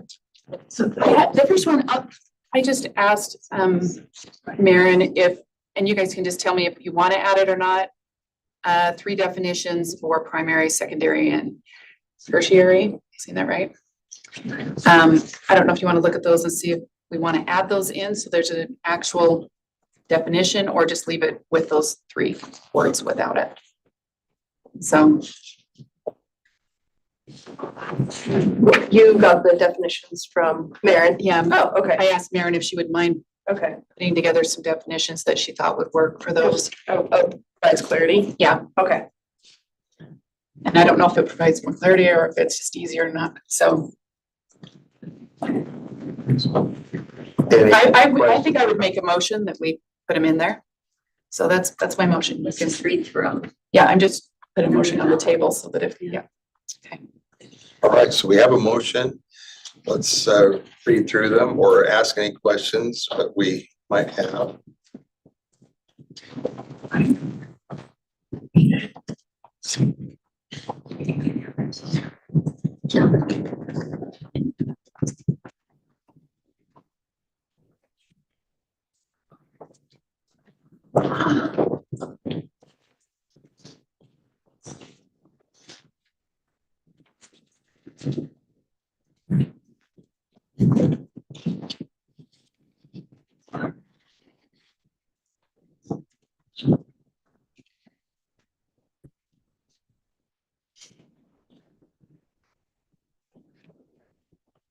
Any concerns? The other.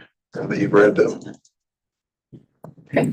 If not, if we're ready to vote, those in favor of strand 2, standard 2, adding in the definitions for primary, secondary, and tertiary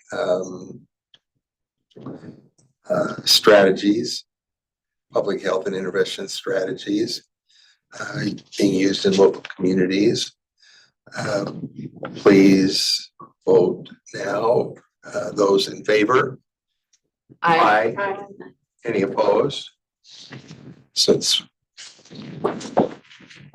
everyone is unison there, let's go to standard 2, strand 3.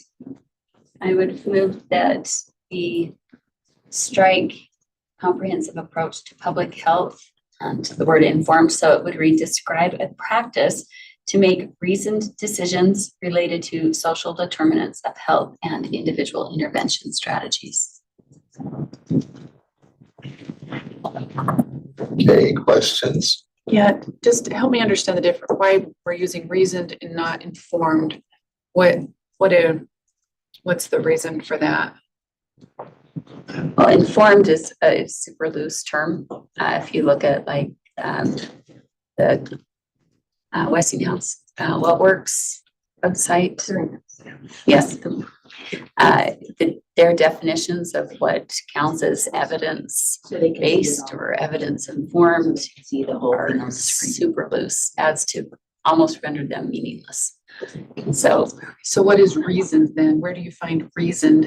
How do you know it's a reasoned approach? I'm just asking. I'm finding if we take reasoned out, because you're right, it's still subjective, it's not defined.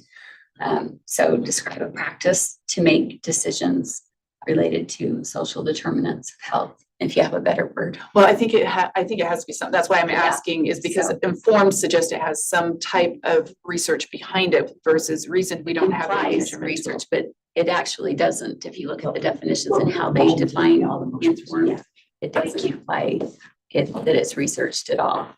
It just says, there was some kind of correlation or association of something, maybe helping something. Maren, is reason, does it matter uninformed or reason? Do they have the same implication? I'm open to either Okay. one. The bottom line is that you have some basis. Okay. To make. So there may be a better word. I don't. Research, or what was the other term? I do like informed only because it means that you've done your research, right? What is it that I used in the other one? And that's other standards, like empirical evidence. So describe a practice that uses empirical evidence to make decisions. That's what I would do if we want to adjust it, change it to that. Describe a practice to make decisions based on empirical evidence. Which to me is informed. Empirical is that which is historical and proven. Informed is not even close to that. I'm fine with it. We can put empirical evidence in there. I do think it's a little stronger than informed or reason, but so practice to make decisions. You have to be able to back up based the reason. on empirical or based, I think I'm good at that. Determinants of health and mood. Okay, so the motion would read, describe a practice to make decisions based on empirical evidence related to social determinants of health and individual intervention strategies. Maybe it should be using empirical evidence, describe a practice to make decisions related to social determinants. So just at the beginning, put using empirical evidence. Does that work? Well, I think it says the same, but yeah.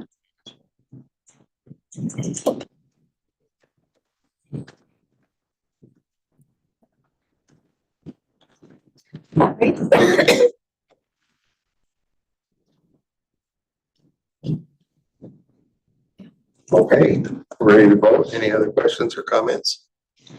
Maybe using empirical evidence to describe a practice for making decisions instead of to make, for making.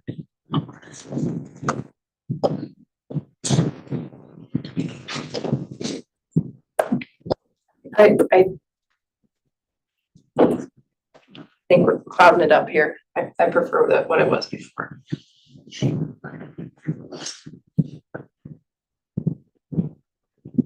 Oh, you know what? What about when making decisions related to social determinants of health? Use empirical evidence.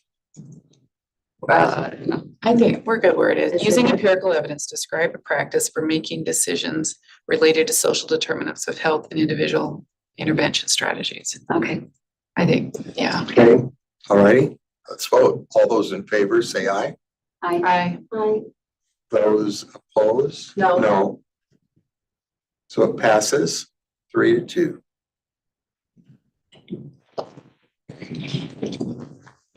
All right, Strand 3. Yeah, I asked for a little bit of help on this too from Maren, just to take what was there and what Board Member Klein had to make it more concise. It seemed like it was a lot of information there. I would just move that we amend it to read, understand the influence of data on community and public health, where to locate that data, how to evaluate data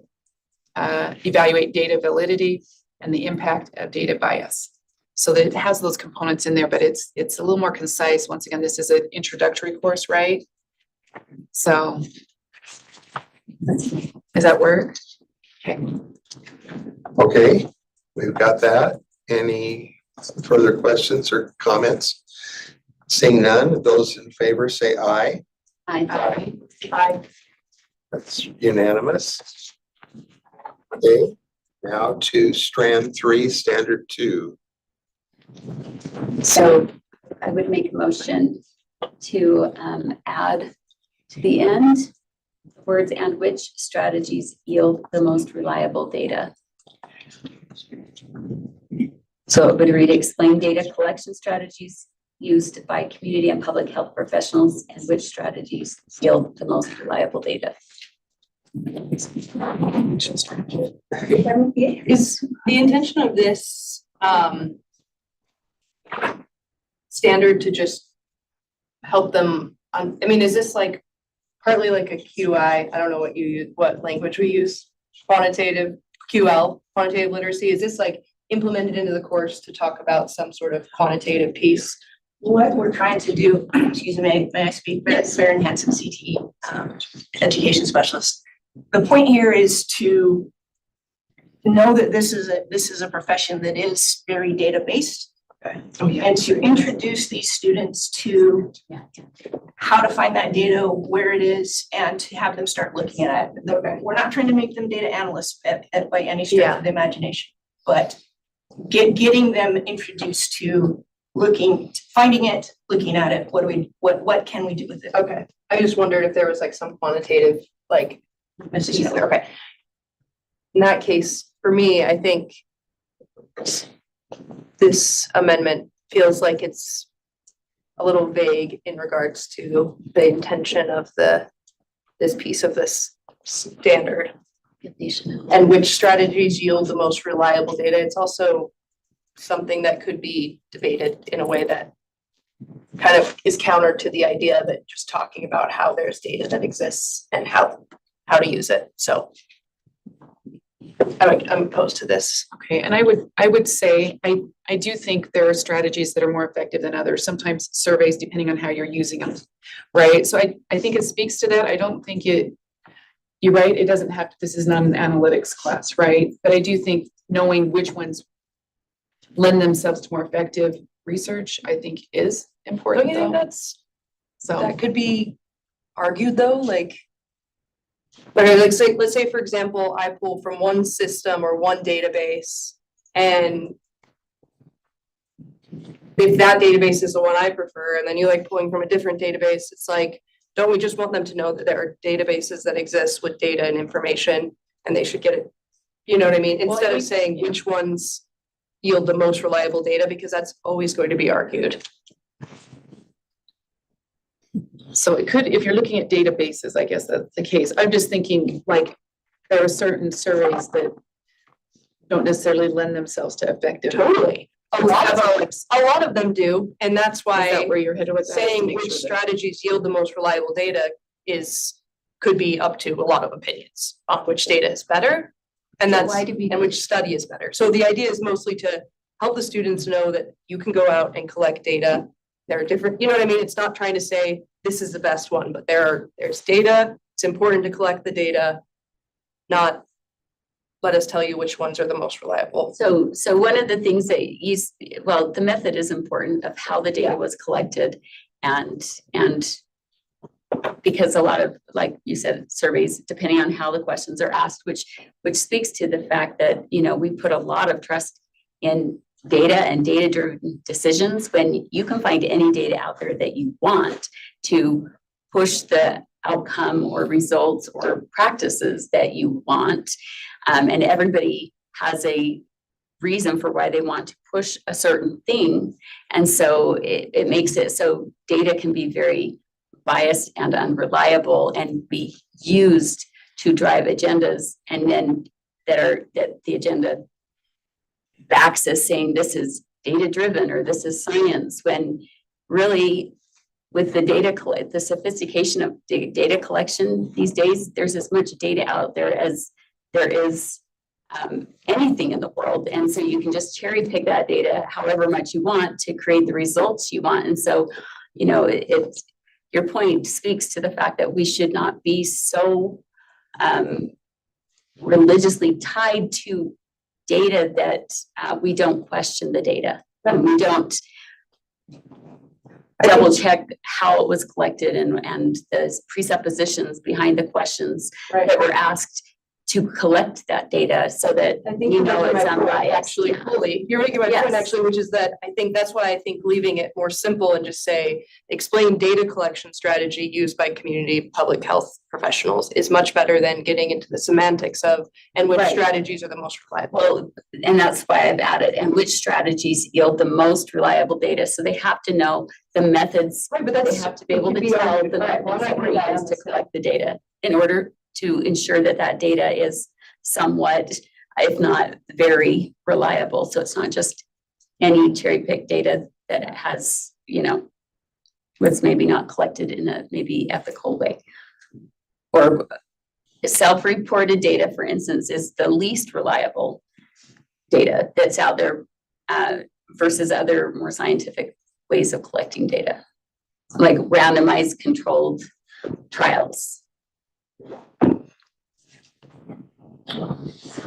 Okay, so we've got this motion, explain data collection, strategies used by community and public health professionals and which strategies yield the most reliable data.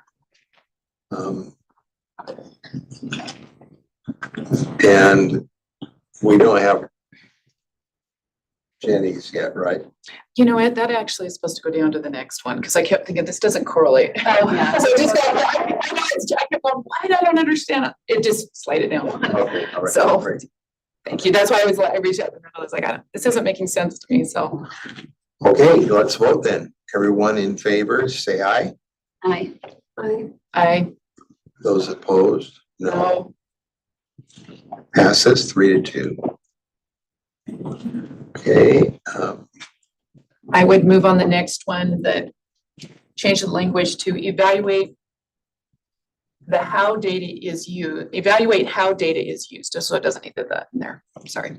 Evaluate how data is used to influence community and public health interventions, including strategies to ensure that data is not being used to inappropriately affect the decisions and behavior of stakeholders and or target populations. And I'm just gonna put at large at the end of it, just target populations. Does that change that significantly? Target individual populations or the population. So which do you think want it, there? or just take out target, just, or. Oh, Because stakeholders it and or includes- I mean, target. Just take out sometimes the certain target. groups are targeted and sometimes the community as a whole is. That's it, targeted, okay, hold so. on. The decisions and behavior of stakeholders and or populations, right? Targeted populations or the population at large, because you could have groups that are targeted versus everybody, like a universal approach. Okay, who's doing the typing here? Like RSV, Yeah. like for example, Targeted populate, Patty, you are? Stakeholders.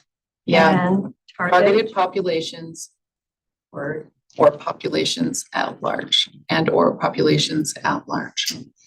So it could be the narrow or the broader, right? So it would be, yes, stakeholders, comma, targeted populations, comma, and or populations at large. I would, I don't know if this is a friendly, but I would amend it to after inappropriately to add or unconstitutionally. I don't know that I don't like. super political in that. I mean, if we go back to the main, what we started with, Constitutional rights are evaluate. political. Well, I mean, it's about evaluating how data is used to influence community and public health interventions. That's what we're talking about for now. I mean, I'm just trying to keep it as simple as possible, knowing how our educators are gonna be digesting these and planning there. Well, I just think we can't ignore what happened for, 2.5 years with And I think the they- pandemic and taking everybody's constitutional rights away. So I think it's important that we argued, put but if you wanna make or an amendment, you can- unconstitutional. So I would amend it to add or unconstitutionally.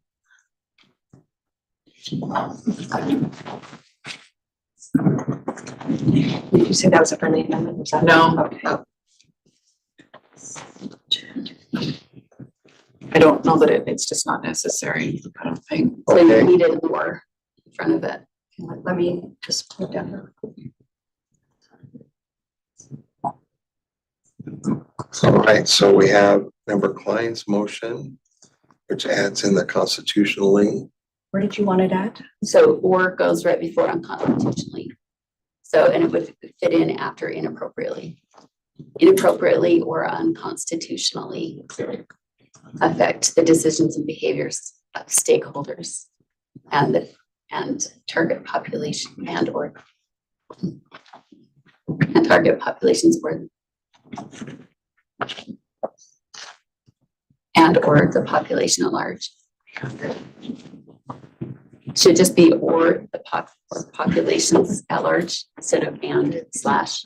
I don't think we usually put an and slash or in our document form. Just Okay, so evaluate how data is used to influence community and public health interventions, including strategies to ensure the data is not being used to inappropriately or unconstitutionally affect the decisions and behavior of stakeholders and target populations or populations at large. You should say to affect or that affect instead of a comma. Yeah. Or unconstitutionally that affect. Yeah, that's fine. That's fine. Okay. Evaluate how data is used to influence community and public health interventions, including strategies to ensure the data is not being used inappropriately or unconstitutionally that affect the decisions and behavior of stakeholders and target populations or populations at large. I think we need a comma after stakeholders. And you could take out the and then put a comma after target populations. Okay, there it is. Any further comment or questions This is for the amendment, right? for the amendment? So I just here's the think- I amendment. think it adds some complexity to the course that, once again, this is a basic community and health course, so I think they inappropriately addresses those issues. You know, we have code that requires that the county documents be incorporated throughout. And this is a good place to add that. To just, Not to mention bringing it up then bringing up where these rights apply, how they apply in real life in different scenarios. And so this is a good place to just remind people that you have rights. You have constitutional rights and they can't just be discarded. Okay, any other questions or comments? Those in favor, say aye. Aye. Aye. Those opposed? No. No. That fails 3-2.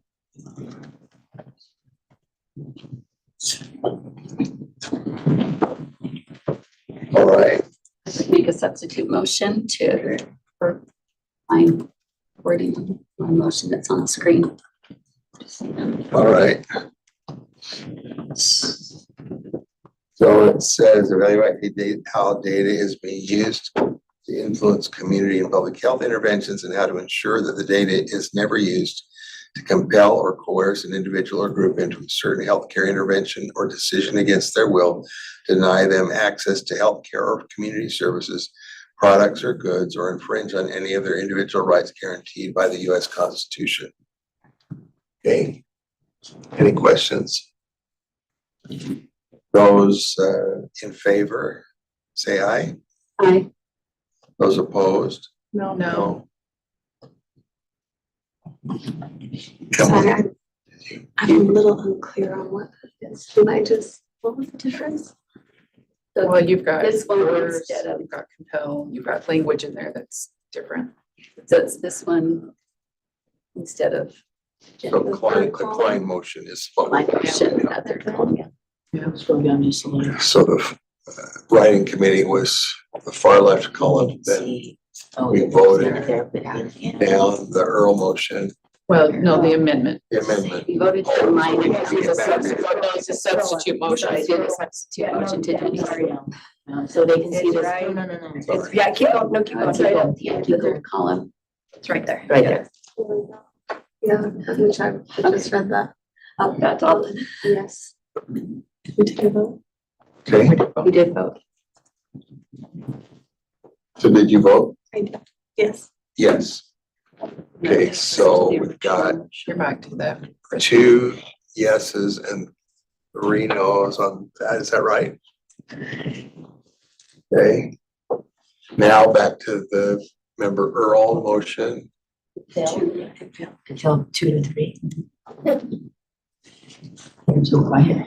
Okay, any questions on that one? All those in favor say aye. Aye. Aye.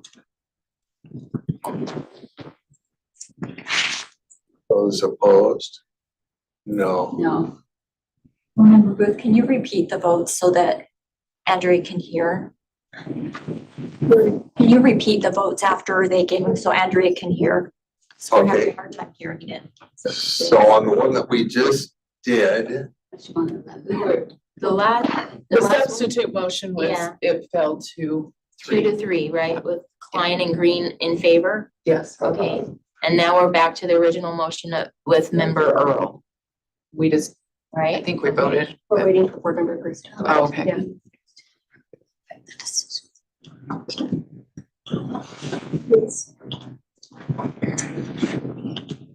What was your vote? Yes, it was. I'll be a yes. I'll be a yes.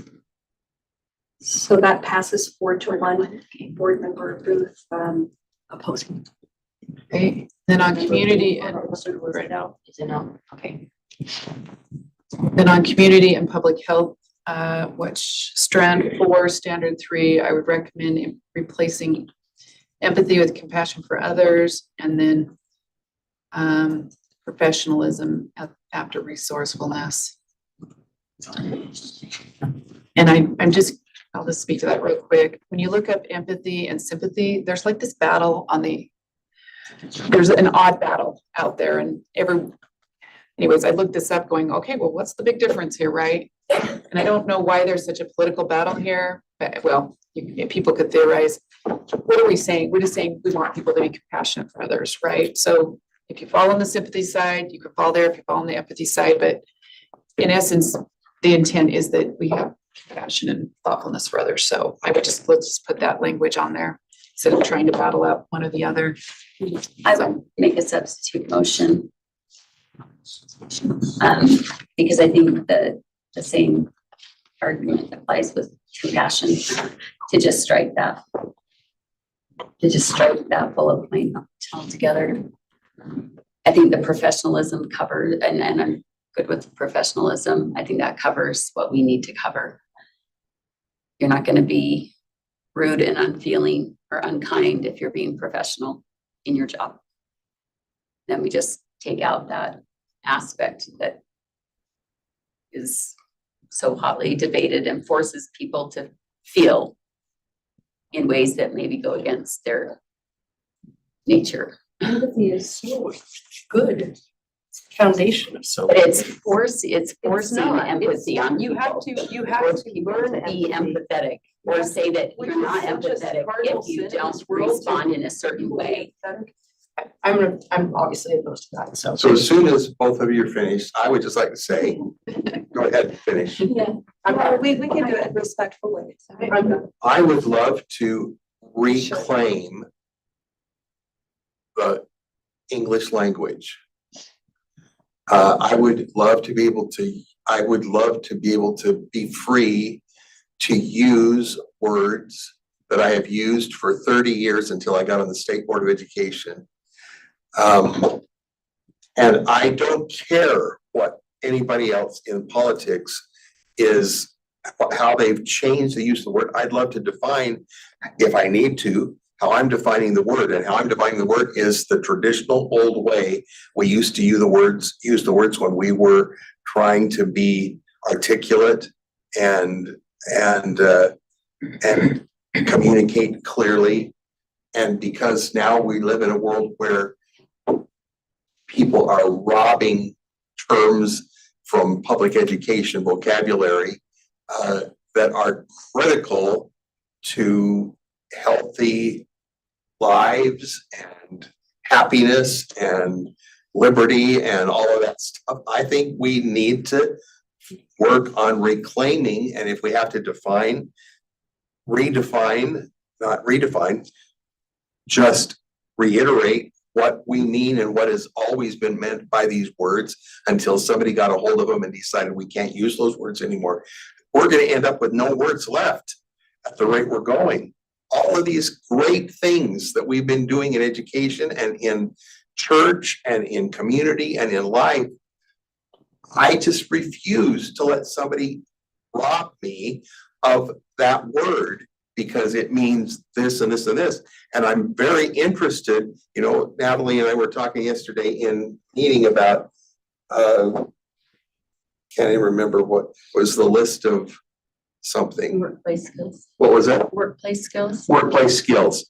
And many of those workplace skills are just such critical workplace skills for a person to successfully get a job and be successful in the job. But I totally understand, you know, when she was explaining, well, this now means this and this and this, I'm going, are you kidding me? It's just so out there. And I can't just put my head in the sand and decide, okay, well, I'm not gonna deal with this. Maybe we have to, as educators, help people see this is how it's been manipulated and reconfigured in its use by this group. And so now this means communism and this and that and the other. So, you know, all these other things. But the old way of using the word traditionally for many, many years is the way we're using it. And this is what it means, just like it's always been. I don't know. Yeah, the problem is that the field will, with all of the curriculum and the resources that are out there for them to use, they have their own way of defining it, regardless of how we define it here in this room. And they have it in their own minds what it means, you know, and so you can't really change that. And that's why, you know, I made the argument yesterday that it's important that we have to be very careful about scoring and testing and measuring students on subjective areas like this where people have different definitions. And so it's better just to go back to the objective academic skills, not soft skills, but, you know, they're the actual academic things and move away from the subjective and often highly political and arguable definitions of things that, like, why would we have the audacity? Why should we have our teachers scoring students on their empathy? Because that would be based on the teacher's definition of empathy, whether that student shows sufficient empathy. And you know, I don't think we should be judging each other on our character traits. I don't think that's the role of the school, to be judging students on their character. Or they're demonstrating sufficiently some kind of aura of empathy. Like, what does that even look like? And who gets to decide whether it passes or not as being empathetic enough? People have different ways of expressing those kind of things, and to put it on here is for us to require them to respond and react and demonstrate their empathy in a certain way. And that becomes highly problematic. Well, I sure would want my children and grandchildren to be empathetic. I'm not saying that we don't want our kids to be empathetic. That's not what I'm saying at all. It's that it shouldn't be in the standards. It shouldn't be measured and tested and kids scored on their level of empathy. How does a child learn empathy? They learn it from parents and others modeling it. It's one of those things they learn vicariously. And then we've done it for years. These things never used to be in standards, and yet somehow we learn to be empathetic and caring people. And that usually comes from the environment we grow up in and how we're taught to treat others. It's not something that you can explicitly teach. Are we losing a lot of that? A lot of children don't have parents to model, or don't have adults who are teaching them that. It's learned from modeling. If the kids aren't learning it, it's because nobody is properly modeling it for them. There's no worksheet in the world that can teach you empathy. So are we on removing compassion for others? You're okay. I'm just like, is that what we're? Sorry to get us off track. So we're on my. So it would be striking compassion Just for strike, others. just Okay. strike that line. Okay, So we take out the subjectivity. all right, so should we read what we're voting on, or are we writing a new motion? No, it would just be striking that. It's my motion, but it's amended. Okay, Natalie has amendment. for it. Natalie amended, removing then compassion for others. So is the argument that We just argued it. You were thinking of I something. mean, I guess I always bat things against like, my understanding is whatever is the standard is what is assessed. What do we want? If it's in an academic nature, it has my support. Quality teachers give what's the good word for that? Those emotional things are built into a quality teacher. I don't know. So I guess you could have a rubric for professionalism. Can you have a rubric for empathy? I don't know. Do you see that as the way that this is played? Once again, I know we're saying everything's measured, but there's different.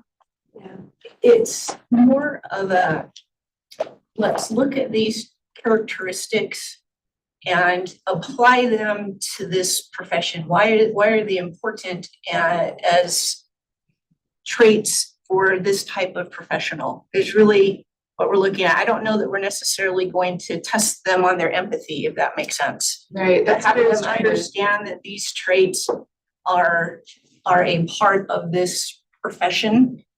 And That's how I and understood looking at this. what those Yeah. those are. That's Like what these that's traits what- actually help in this enhance career, this right? career. Versus.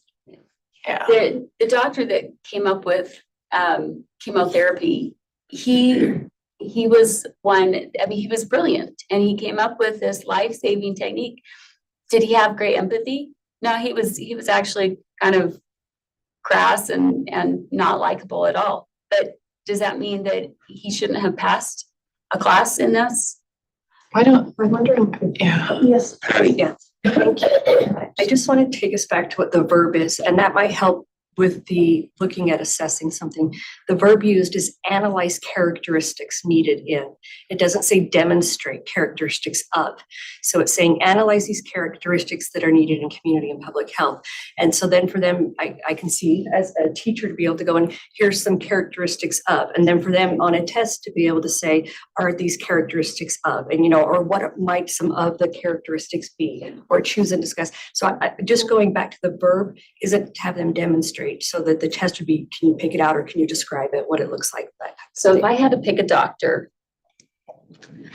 to do surgery on me, would I pick the doctor that is most competent in his field, his expertise, his skill as a surgeon?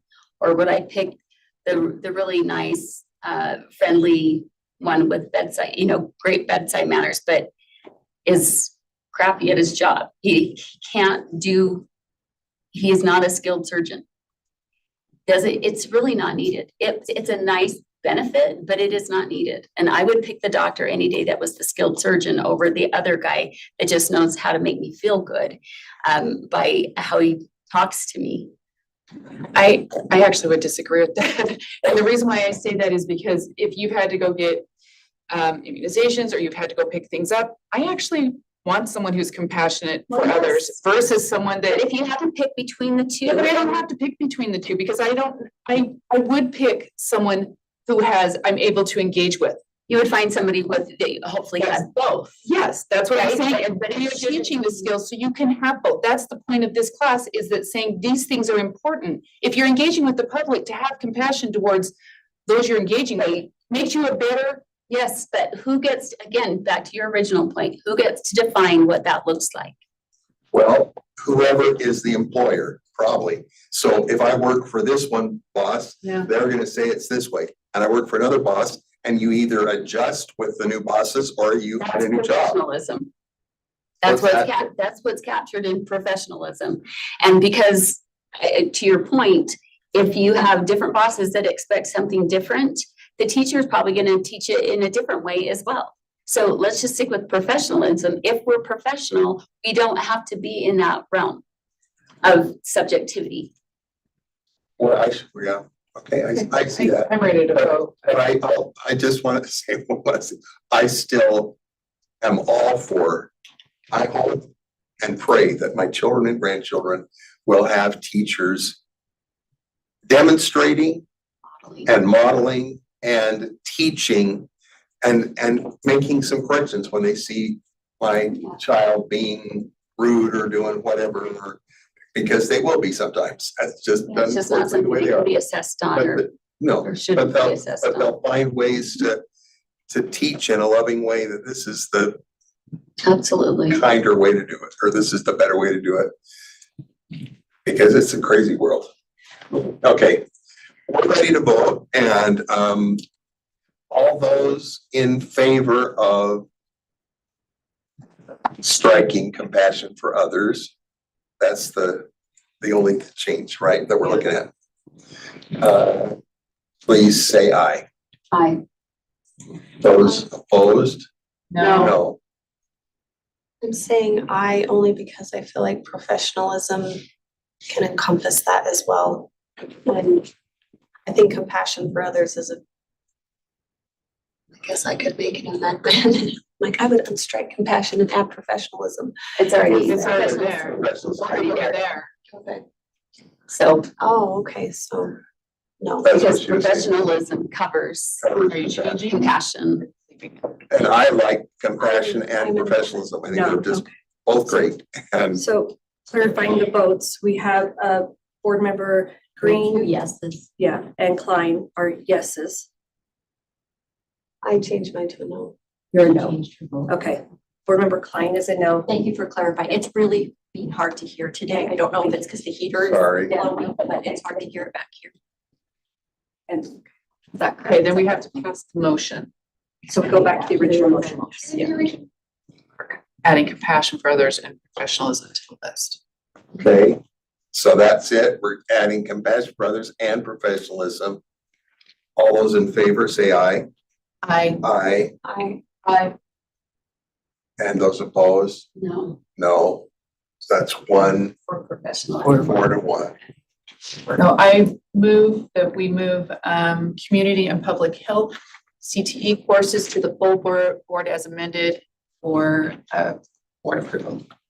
Okay, we have a motion to move community health, community and public health onto the full board for approval. All those in favor, say aye. Aye. Those opposed? Unanimous. I said aye. I didn't know if I said aye. Okay, and I'm gonna make a motion on commercial photography 2 and 3, and then people can adjust if they need to. So I would make a motion that we include the list of workplace, what is the list? Decide. Workplace skills. Yeah, the professional skills that we voted on earlier, the communication, problem solving, teamwork, critical thinking, dependability and accountability, legal requirements and expectations. Next to community. To be listed under, I don't know if it's listed, probably just listed it. Okay, so strike standard 1, 2, and 3, leaving 4 intact, and then adding the original list, the professional skills list that we had. Do you want me to read those out? Striking 1, 2, Okay, Is there a document that has this? Yeah, in it? 1, 2, do you 3. have this on a document? I do not, Okay. but I'll tell you what it is. But the professional skills, tell me if I'm wrong, they were the communication, right? We had these in each one. Problem solving. Oh, the ones that Teamwork. are used in other Yeah. courses. Yes. Okay, I'll read in the language, but maybe we'll just type faster. It's communication, problem solving, teamwork, critical thinking. But if going too fast. Oh, sorry. Let your type and then know how fast to go. Well, then I have to put my glasses on. What do you want? Teamwork? Problem solving, teamwork, critical thinking, dependability, and accountability. And last is legal requirements And expectations. And I will, Those, not striking 1, 2, and 3. 1, 2, and 3, and leaving standard 4, which seems to be very applicable to these commercial photography 2 and 3 as they begin to look into resumes, What it takes to become one, right? So add workplace skills are listed in other CTE courses Yes. and strike. Standard 1, 2, and 3. And then it says leaving standard 4, so we're down here. Is it 1, 2, and 3 you're striking or 1, 2, and 4? 1, 2, and 3, leaving 4. Okay. And I'll speak those notes. So there's a lot of duplication between 2 and 3. And I just think when we talked about this originally, it was just to add those professional skills in. But I think in this case, we want to leave in the career choices, the market career choices, analyzing your entry-level job. So we're looking at extending into the career. So I think this is adding those on is just, I think that simplifies, but also allows for what the jobs themselves. So I'm just looking at standard 2, I'm looking at standard 2 and 3, and it looks like they're more tailored to this bill. They're more descriptive of what is actually meant instead of just a one-word term like it's in the workplace skills. So like understand and demonstrate change management skills, evaluate your career and training goals, identify and apply conflict resolution skills, illustrate an organizational structure, plan and implement a leadership project. They're just a lot more descriptive. So a lot less guesswork for the teacher to know what it is they're supposed to be trying to achieve. Whereas if you just have a word like communication that's just like wide open and it So what's your doesn't, recommendation? I would oppose the amendment of workplace skills and keep this because it's a lot more. So you would keep standard 2, 3, and 4? So I'm just still looking through them here.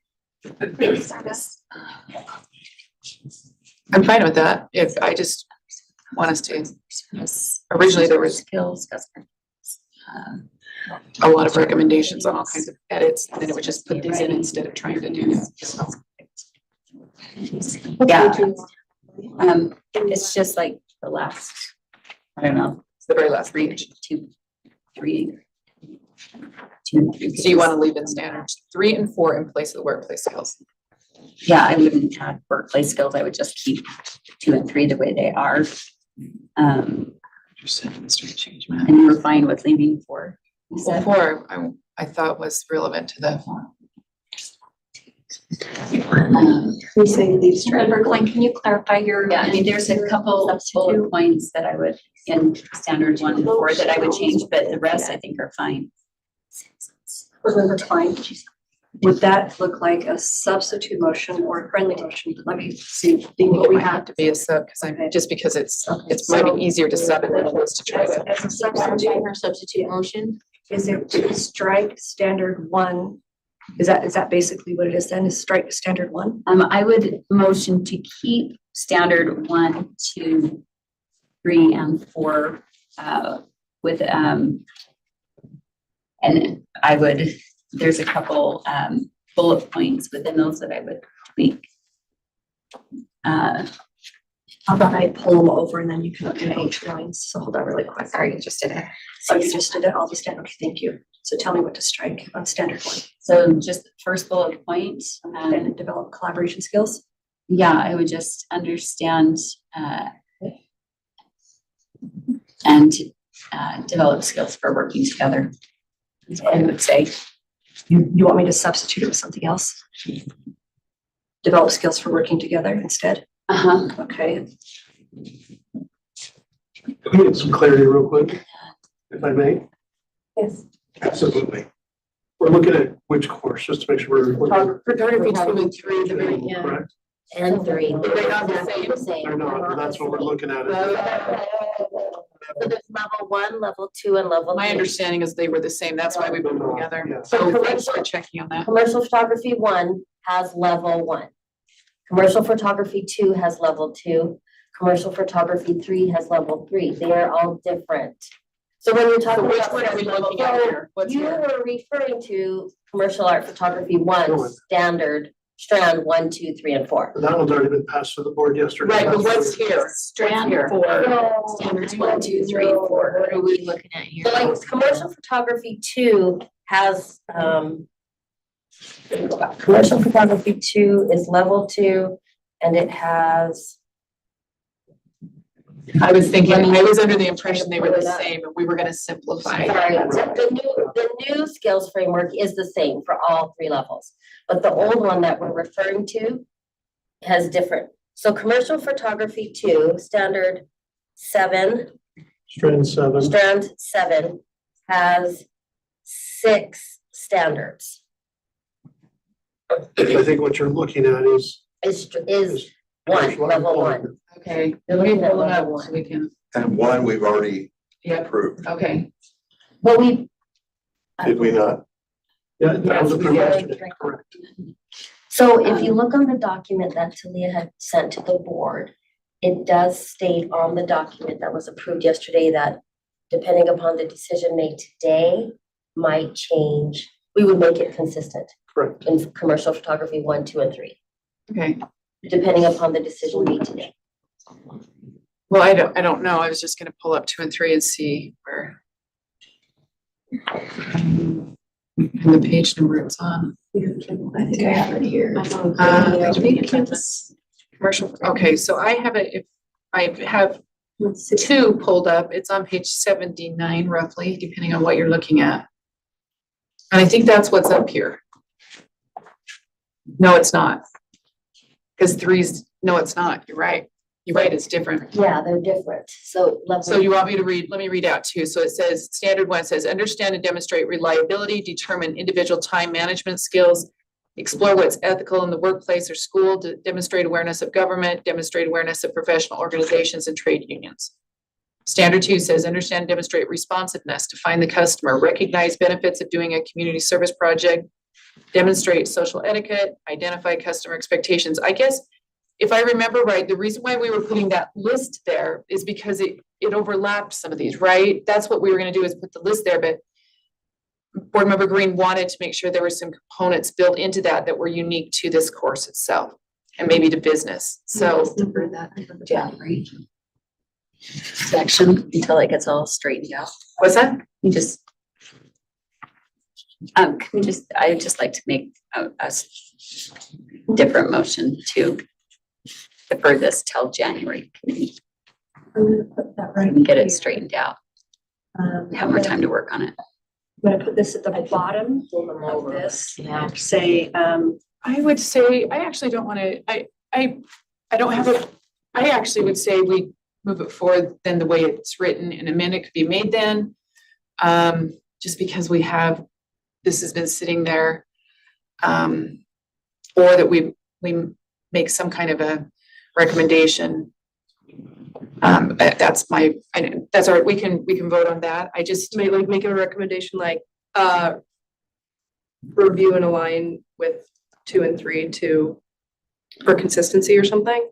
I don't know, they were different, that's the problem, right? That's Yeah, they're different. And this framework, this level 1, level 2, and level 3 no longer exists with Skills USA. Just so you're aware of that.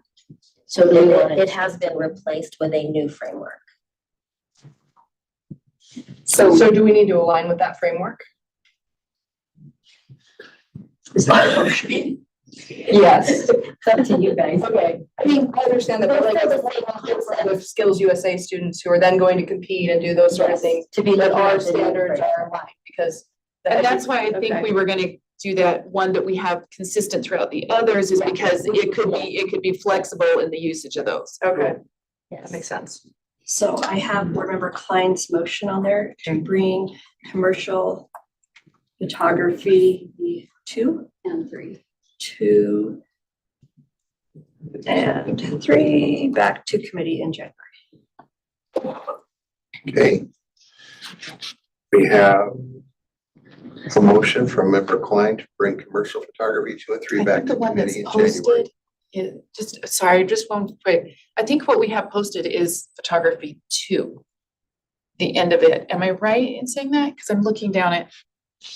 The one that's up there right now. Yeah. So if it's 2, it should have 6 standards. Oh, okay, which one has 4 then? Is this 4? Because Level 1. is this, I don't know. because this resembles what's on 4. So that's I mean, level 1. no, I'm They're a reading. little bit different. Each level Oh, is each a is, little bit different. okay. They're close, but not the They're same. close, yeah. That's where the confusion's in.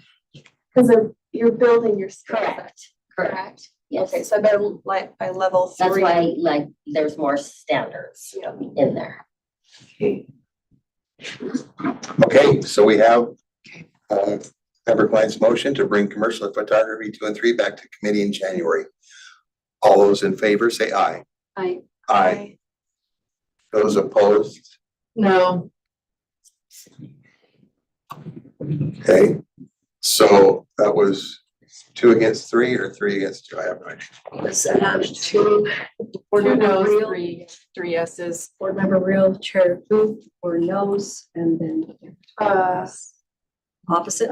No. No, we were no. I don't know. So we were. Green and Klein were yeses. Yeah, because at this point, I'd be like willing to, I think, well, we just made the motion, but bringing back, moving what we already have written from committee forward, not from committee, from the CTE, and then if someone wanted to amend, they could make it then. This just puts us out another month, right, before it can get, okay.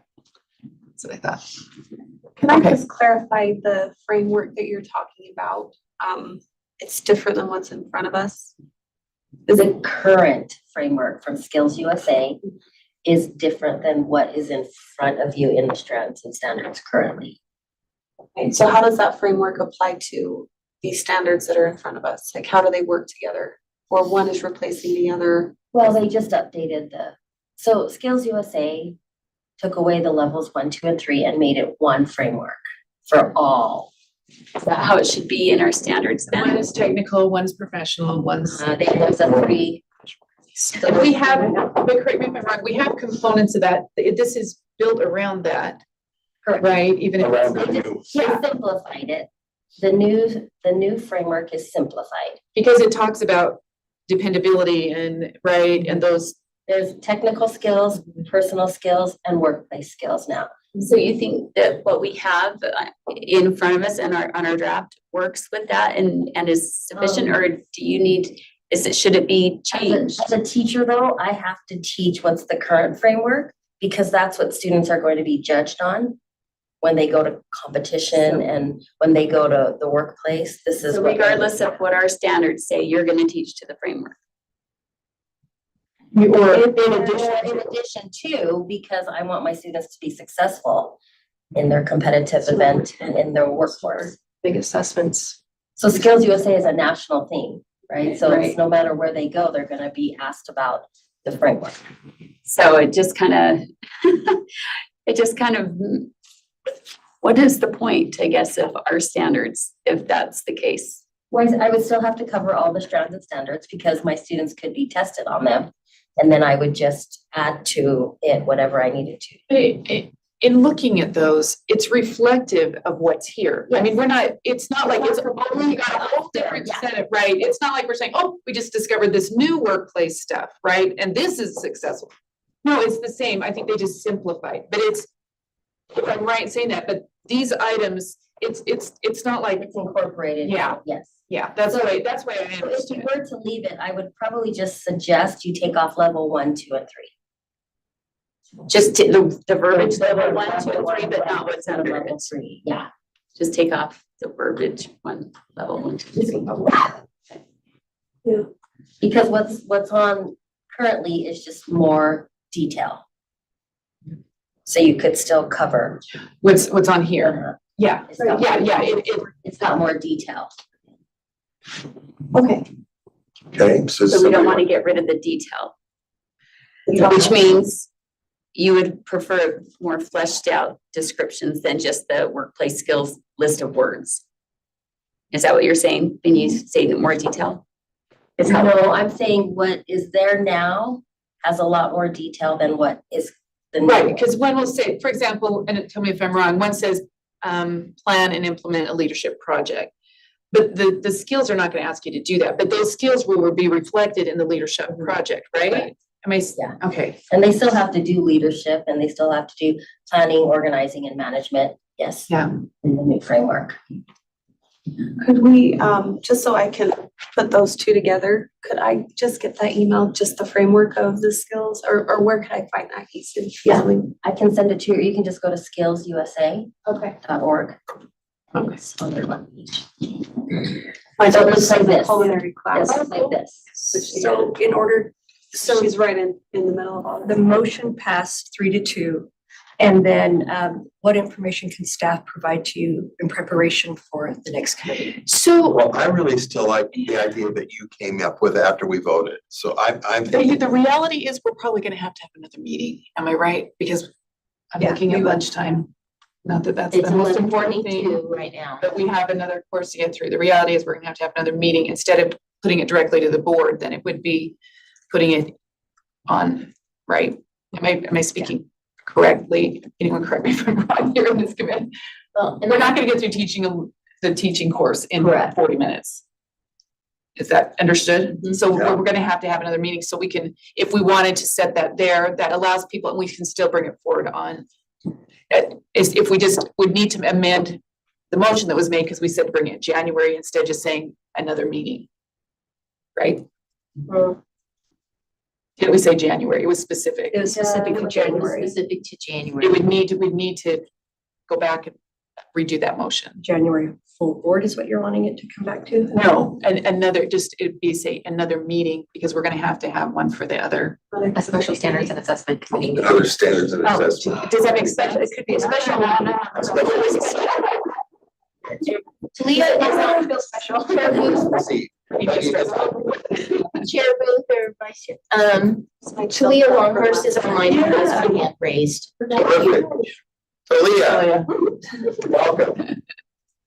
Thank you. My proposal to all of you would be for both commercial photo 2 and 3, as well as the education instruction course, that you allow us some time over the next couple of weeks to go back and rework the standards for all 3 of those courses and present you with a new document for each one in your January committee meeting. And we'll give it to you in plenty of time so that Love you that can idea. Okay, you're not gonna hear a complaint there. Thank you. Talia, when can we get that information to board members so they're prepared? It's going to take us a couple of weeks. We haven't prepared anything yet, but we have some ideas about how to clean some things up, how to change some things to be reflective of what is current, and to work with some other folks on staff to come up with some things that we think you might be amenable to. Okay, I just don't want people in panic that we're out 2 or 3 months, but this No. will be okay. January is our goal. Okay. I just liked some of those specific skills, because I just find them very relevant and kids would benefit highly from them. So I like that they build on each other. So anyway, that's why I didn't want to just eliminate all those. To have someone from the prevailing side bring back that motion, correct? You'd have to. Yeah. I'll bring back This motion. motion. Okay. Okay. But do we need to bring it back though now? Because I think we said January. So you brought. So we are doing January. And you need to amend the Are we motion. gonna meet before that? Would there? Talia, are we meeting before? No, January's good. Yeah. January would be fine. And remember, I proposed that you put the educational instruction class in that as well and allow us to rework that. The educational instruction. So this one we're gonna work on. No, that was teaching as a profession too. And then the educational instruction is a different course. No, that is not accurate. Teaching as a profession 2 is now known as Principles of Effective Instruction or something along those lines. We Yeah, might so- even be working on the course title and come back. No, to because that. she did all of our, but it's really. She said she's trying to incorporate in, so. Trying to. So can you make a motion that you're gonna move those three Okay, to the next one now? Since Yes. you called it back, I'll make an amended motion. So you're bringing back the teaching as a profession, or principles of educational instruction, you're gonna bring that back rewritten.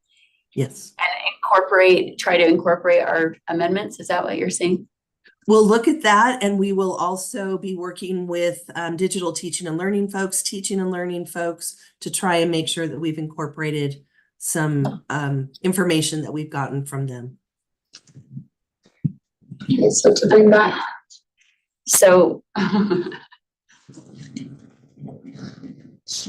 Okay. And remember the name of that again? Principles of educational instruction. Educational instruction. Principles of education instruction. And one other thought to throw some into the mix here just for fun. We don't meet until the second week of January. I don't know that, I mean, technically, we could hold our meeting early again, if that makes sense. So that all of them can go to the full board? We could, but that's because we're meeting second week in January. I'm just saying if, I know that some of us are going to the USBA thing, but I'm just saying that there's maybe a possibility of meeting earlier in the week or something. For clarity then, and I'm looking to Michelle, just because of what happened last time, would we want to say in there, I think maybe a decision can be made, instruction to the January special committee meeting, so that people aren't looking at. I'm only throwing that out there. We Yeah, don't have to do that, but then they could still come before the board in January, but we don't have to do that. We can just keep going. Say to the next meeting. To the next meeting. Well, and then we need to change it to deciding as a committee, and we need to change it to commercial photography 1, 2, and 3, right? Didn't you say you were gonna redo all of them? I think Talia said all 3, or just 2 No. and 3. So you have already passed commercial photo 1. In the document that you passed yesterday, I put a note in there in bright font that we would align whatever decision you made today or in the future about commercial photo 2 and 3. We would go back in and make some technical changes to ensure that commercial photo 1 aligned with 2 and 3. So whatever you decide on 2 and 3, we can go back and fix 1 to be similar or match. Okay. Whose motion is this? Okay. Thank you. Okay. Thank you.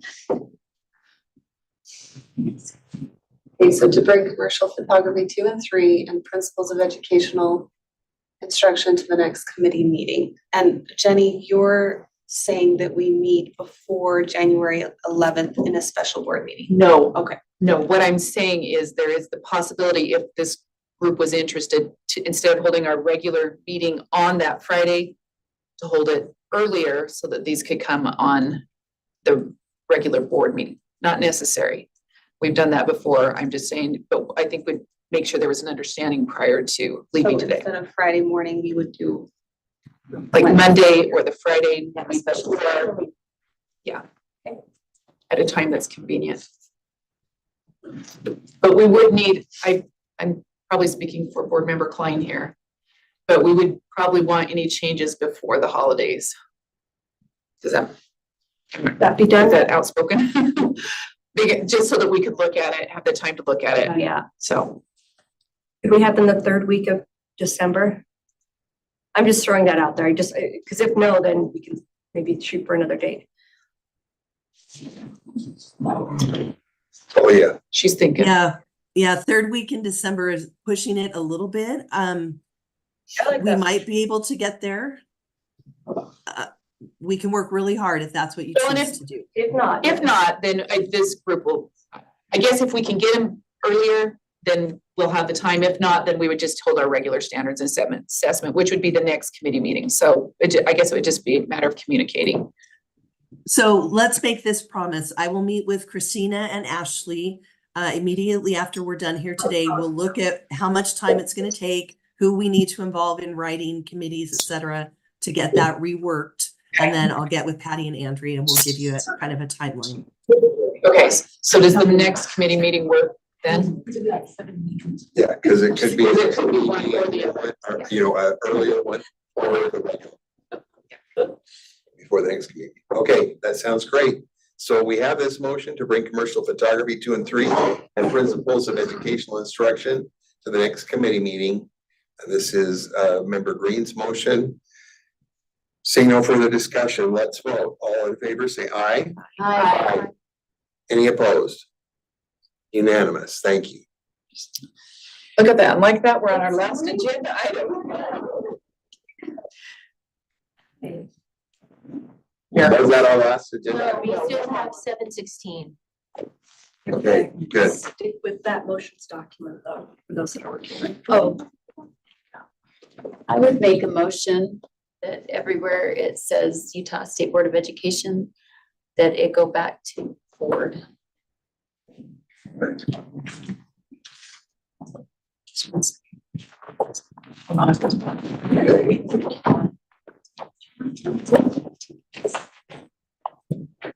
I know we've gotten information, but I'd love a little background.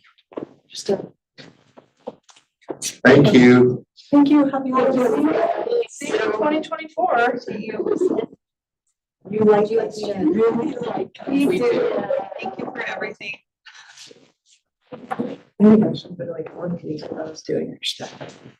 It's okay. We're. Chair Booth, would you like me to discuss the rule? Yeah. Is that okay? Yeah. Okay. So this is, the rule on, all right, doing my, love having two screens.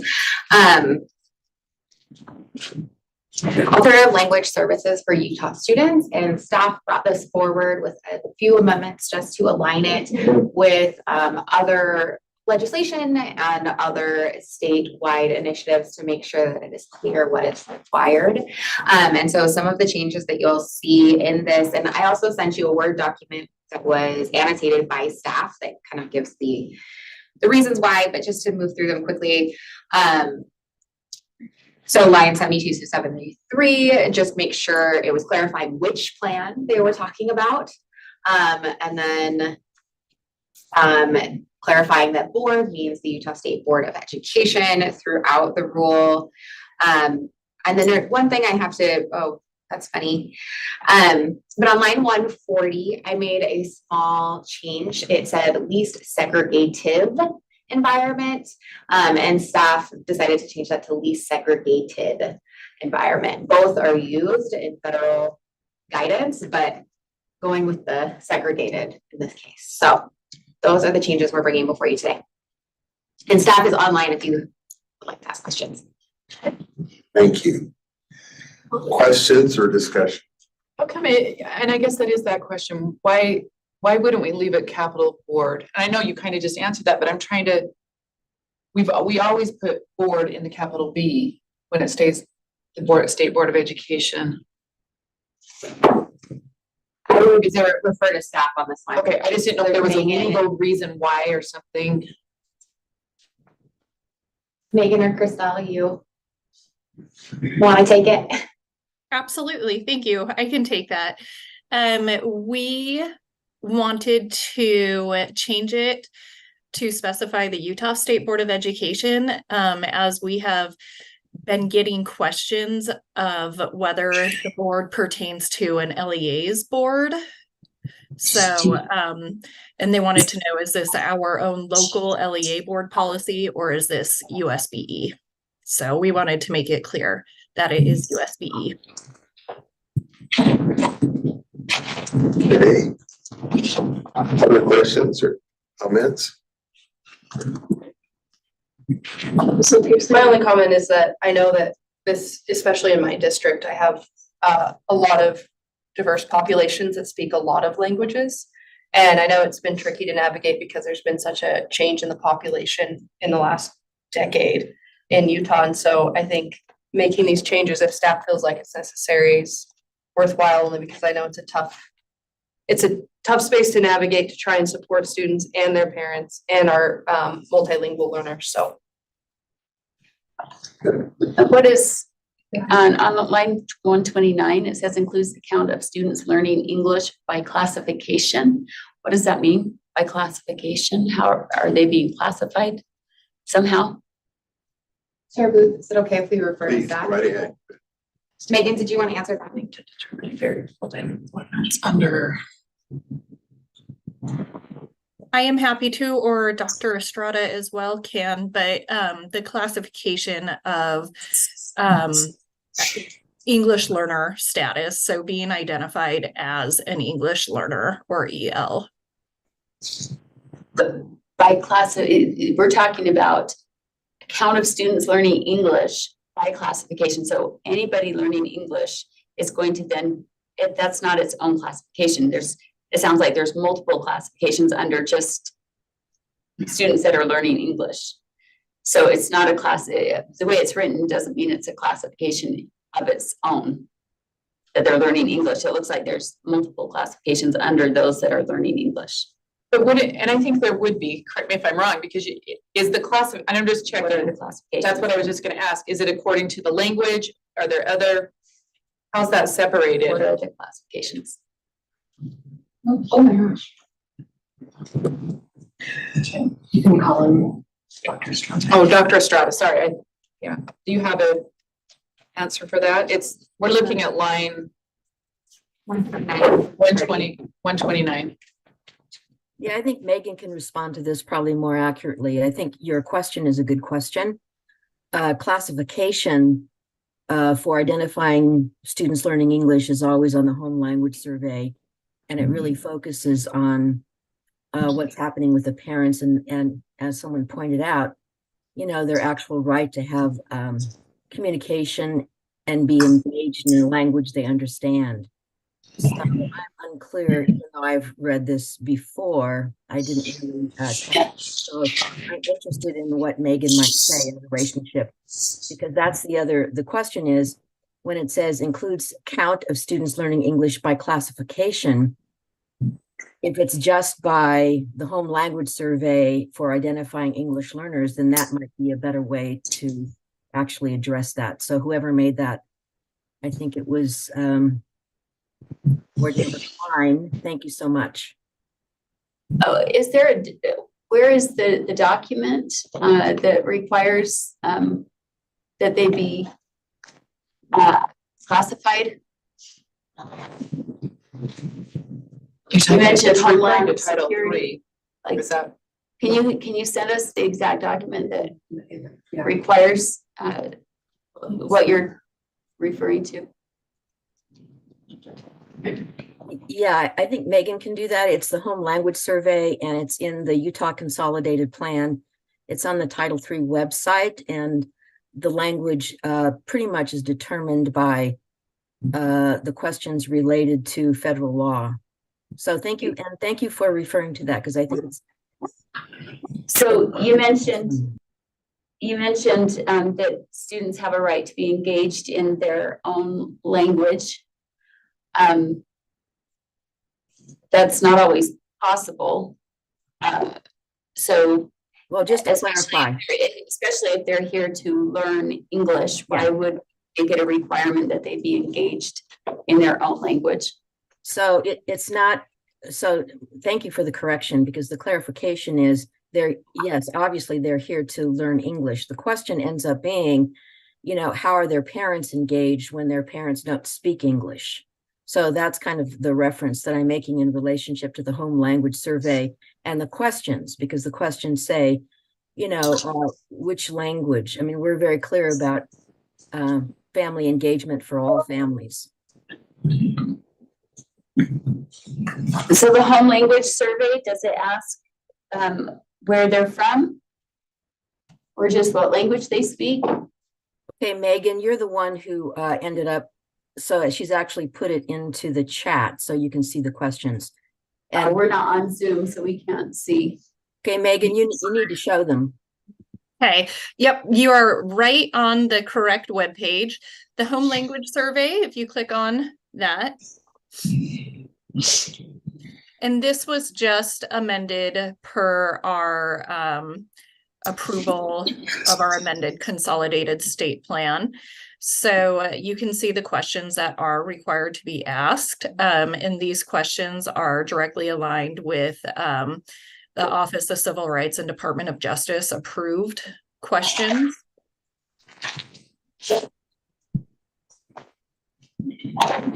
Correct me if I'm wrong, because I have a couple of schools I go to that actually, I go into a math class, and students in there, I have a couple of students that, they're not my students, but the school does, that I work with that actually have very limited English in the math class.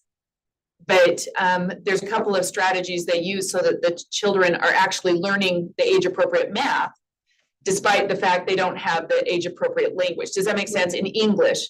So it's really interesting to see the different techniques that are being used by the school. Some of them actually have like a little Google Translator. One of the teachers is like, type it in and then I'll type back to you so that they can help understand.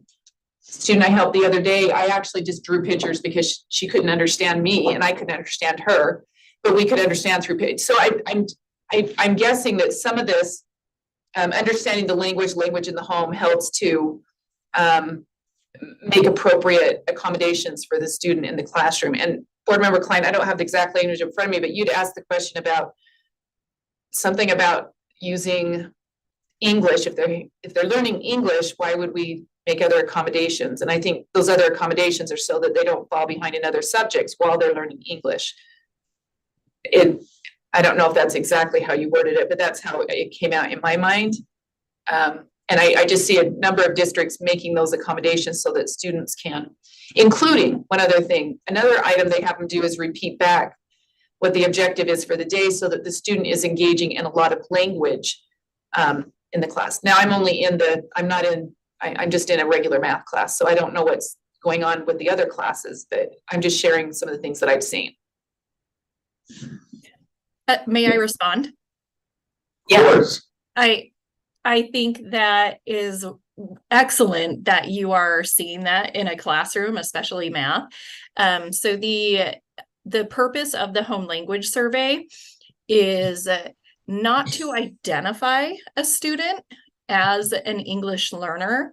It is meant to identify if a student needs to be screened to be determined whether they qualify for English learner status or not. And so the first three questions on that home language survey, those are the three questions that would trigger the need for a screener. The second two are questions that are, again, still required, but that would not determine whether or not a student needs to be screened to qualify as an English learner. So if any one of those first three questions say anything other than English, that does not qualify the student as an English learner. What that would do is it will tell the LEA this student needs to be screened. And from there, the student would be screened using our state approved screener, which is the WIDA online screener. We do allow for paper for students that are newly arrived or might need accommodations or have little to no technology experience. And then the results of that screener will determine whether or not the student qualifies for services in the state of Utah. And this did not change per our consolidated state plan. The qualifying criteria is that magic number is an overall 5.0. So if a student scores below the 5.0, then they do qualify as an English learner, and then they can qualify for services. If a student gets a 5.0 or higher, they are considered proficient per Utah's standard, as it's spelled out in our consolidated state plan. It is only then that the student is deemed an English learner. They qualify for services, which parents and guardians can opt out of English language services. But that screener becomes an important point of data because it will screen the students in the areas of reading, listening, speaking, and writing. And it'll give subscores in those 4 domains, and that will help the educators and the LEAs and those language service providers to really know what are the assets this student comes to us with when speaking English that we can build upon, and what are areas that we really need to provide supports. And that's what we really hope to see in the classroom in all content areas. So I'm really excited that we are seeing these supports for our multilingual learners in math, in science, and it's not just falling on an ELA teacher or an ESL teacher.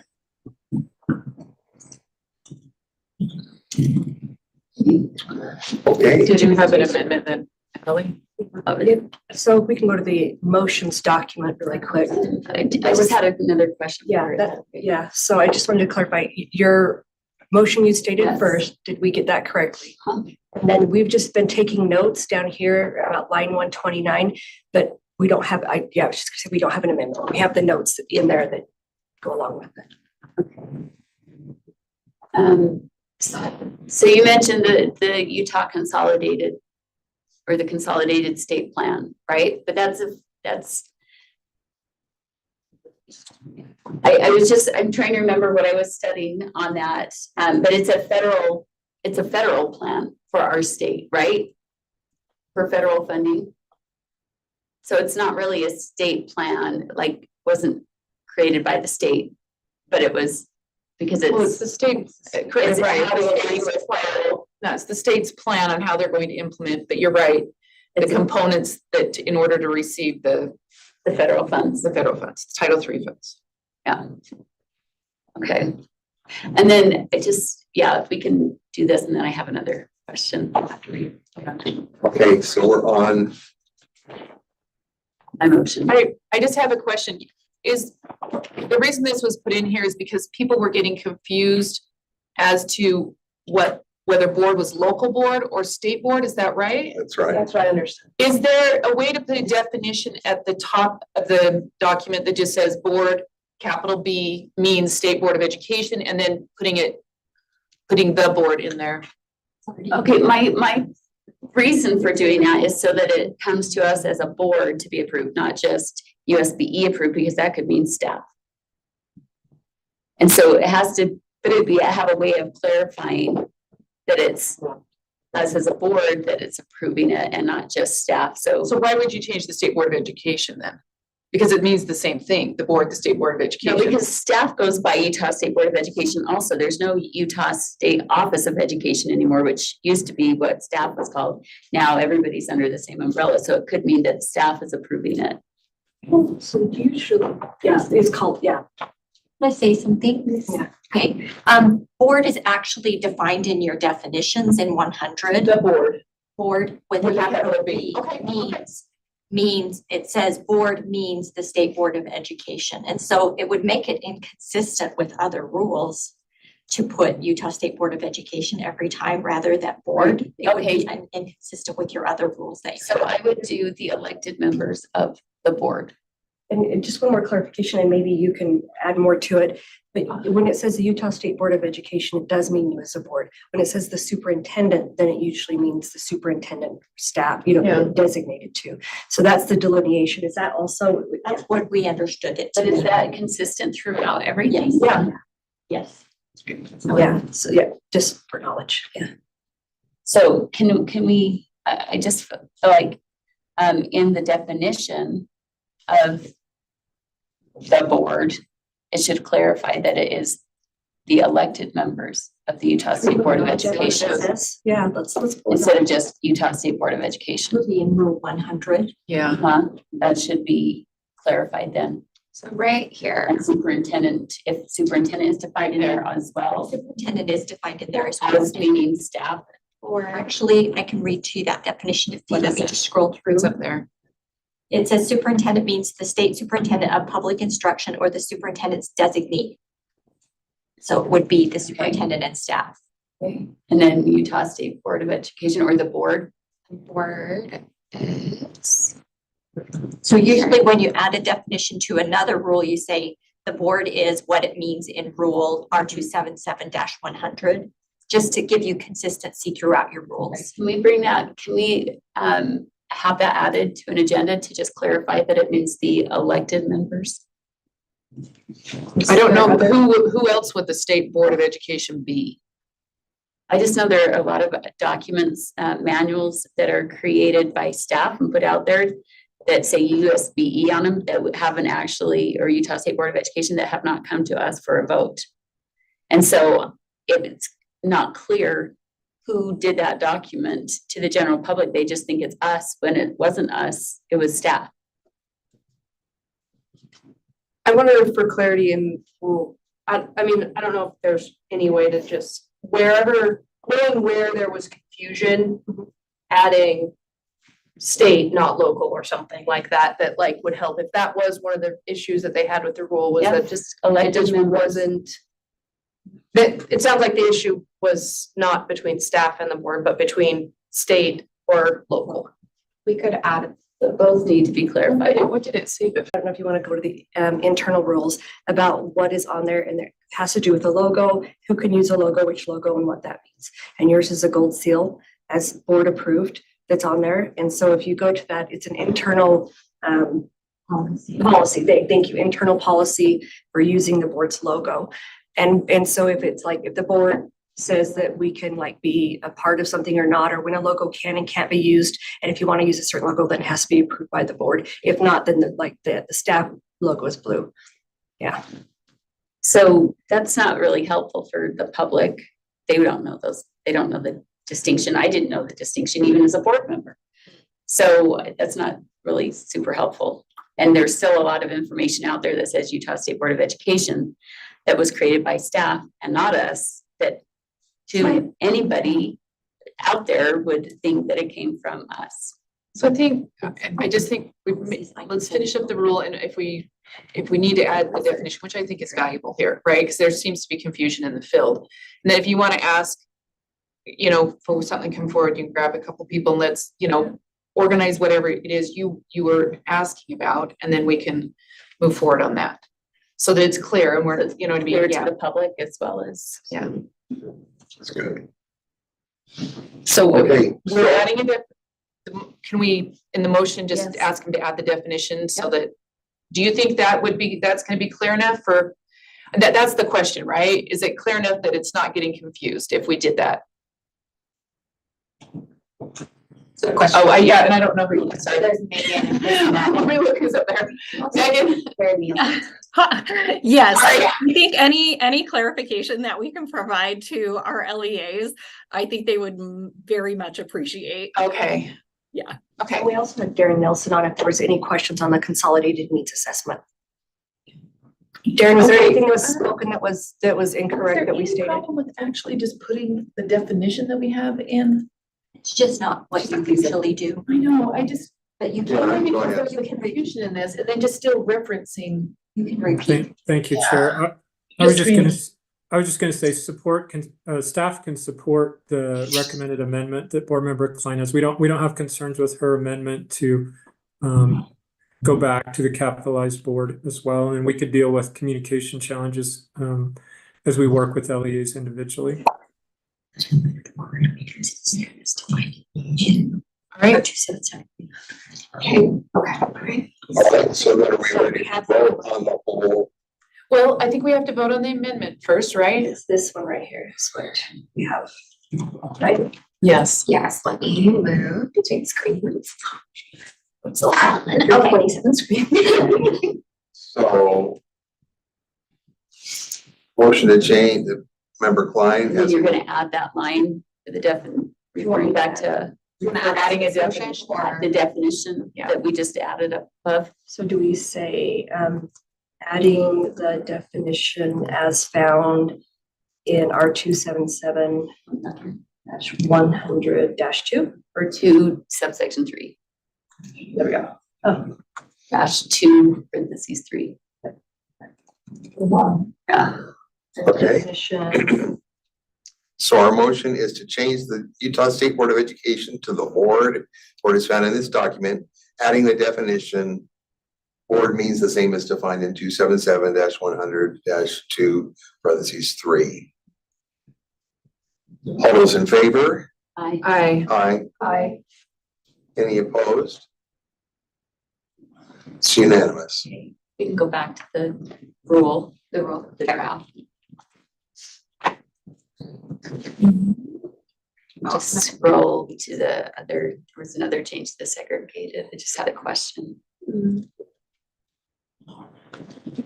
Right there. Yeah. Okay.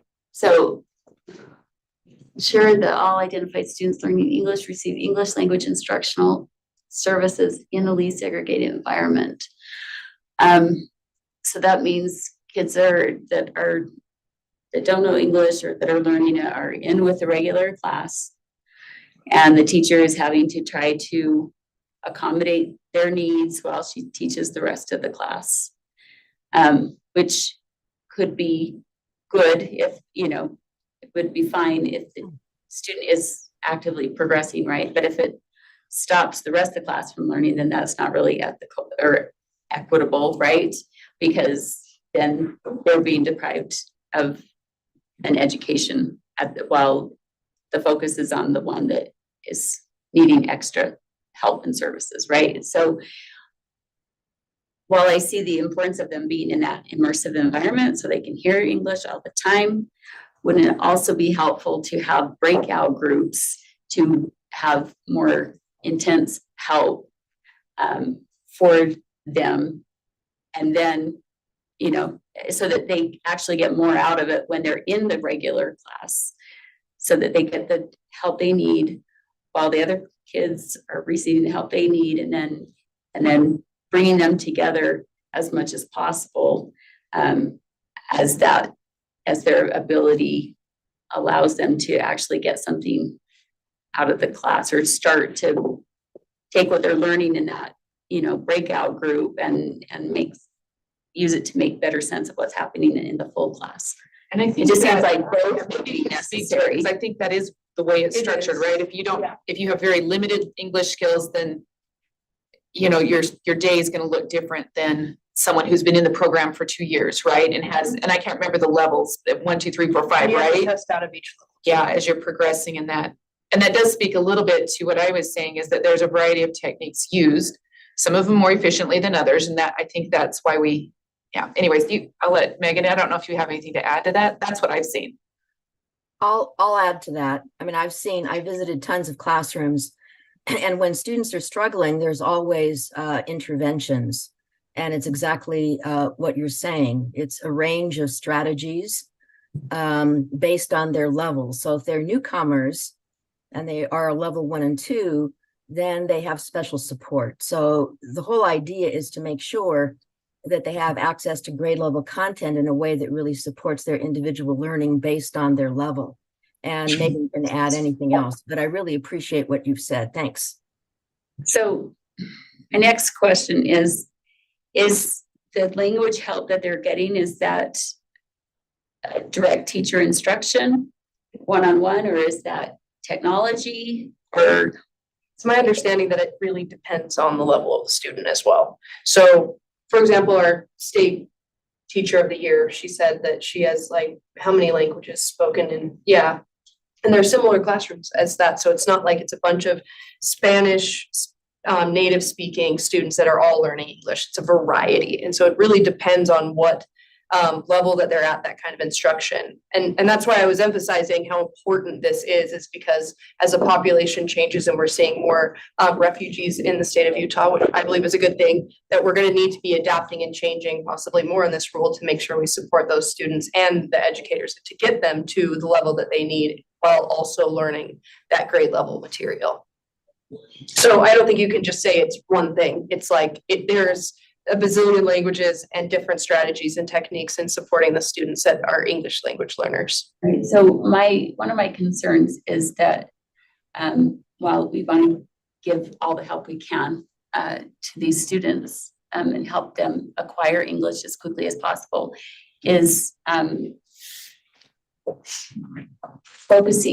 turning it over to technology to personalize that English language learning, or using technology the opposite way so that they can be in the classroom with everybody, but they're learning everything in their own home language and through the computer, because the computer can adapt to whatever their language is. And so that they may be in an English speaking classroom and yet being forced to stay with their own language because the computer is adapting to what they speak. And so they're not really learning as they should be to that English language. Are you applying that to how you would, It's part of the personalized competency-based learning and the computer adaptability can be good if it's if it's used in a supplementary way to help promote and enhance their English language learning. But if it's used to keep them, because like I remember I moved to Pennsylvania years ago, and I went to, and I had a couple of years of Spanish, and I went to a Spanish speaking church for the year that I was there, not necessarily of my own accord, but was asked to, and I thought I could figure it out. Well, once a week was just not enough, that little bit of exposure, because the rest of the week I was with English speaking people, and so I couldn't ever really pick up the Spanish like I hoped that I could, because I wasn't immersed in it. And so it makes it much harder. So if we're bringing students here and we're saying, oh, personalized learning, we're going to adapt to what you need, and that's used to keep them in their other language and not learning English, then that becomes so Megan, does that? a handicap to them instead of a help. Yeah, to me, there's two goals. One goal, teach them English. Second goal, keep them on track with the grade level. It would seem that would be, and I agree with Board Member Klein in that you would need to find the balance there, right? That technology that can be so beneficial. And I think that's where the best practice comes in, right?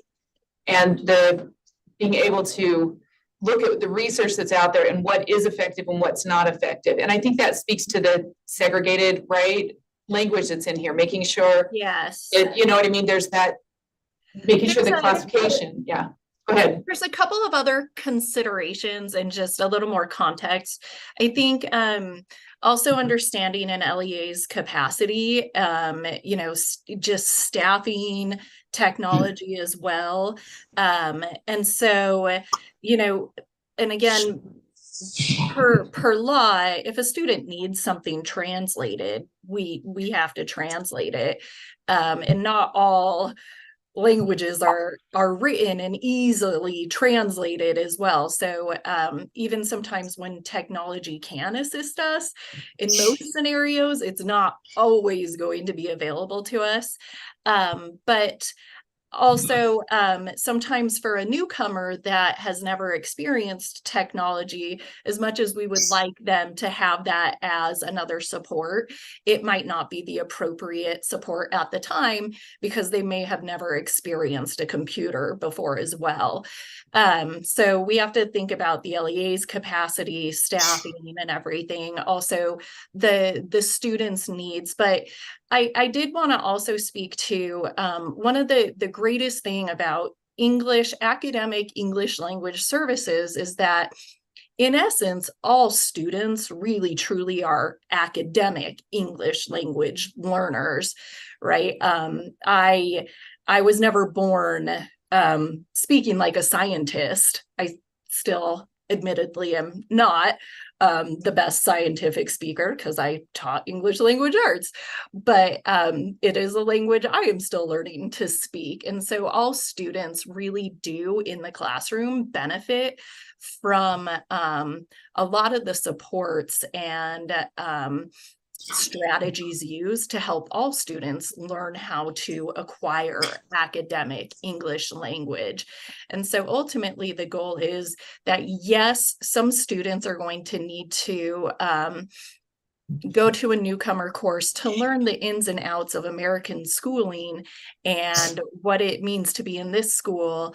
But the hope is to allow all students access to content, the content, in the standards that they are entitled to be learning, and that hopefully we are doing that in a manner that doesn't have to take them away from their learning and opportunities to be in other maybe electives.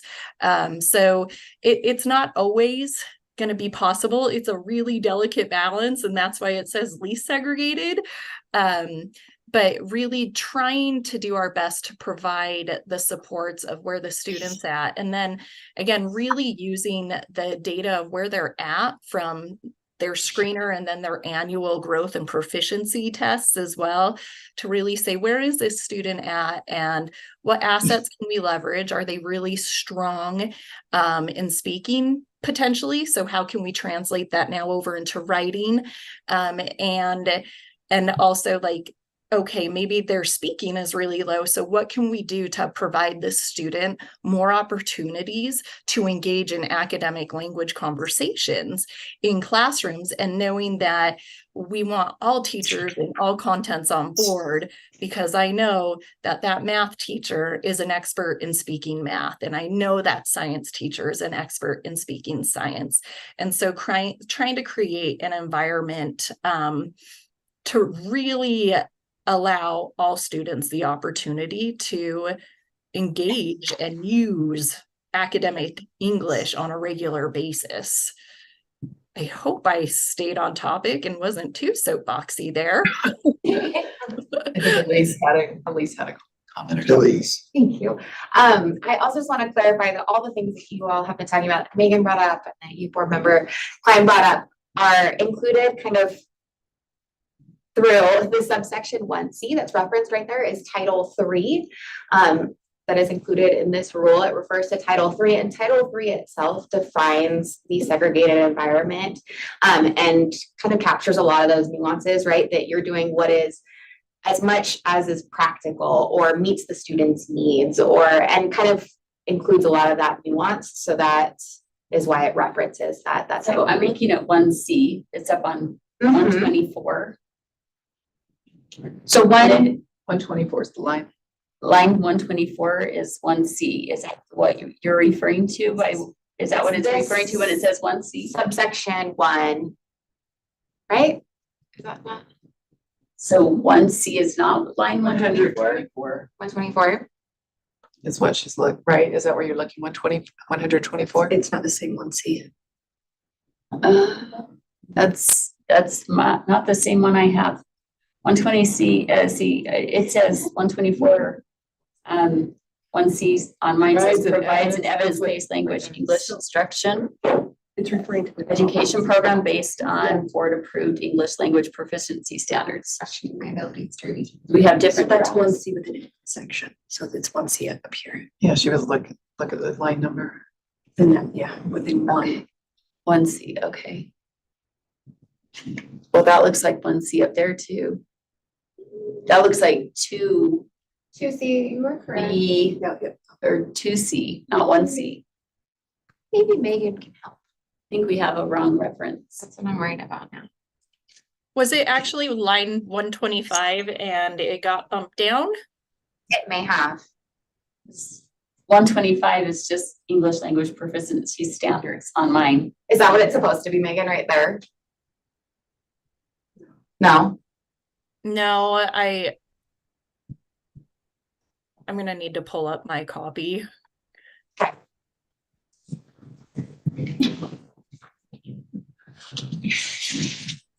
I just made it way more complicated. Sorry. Okay,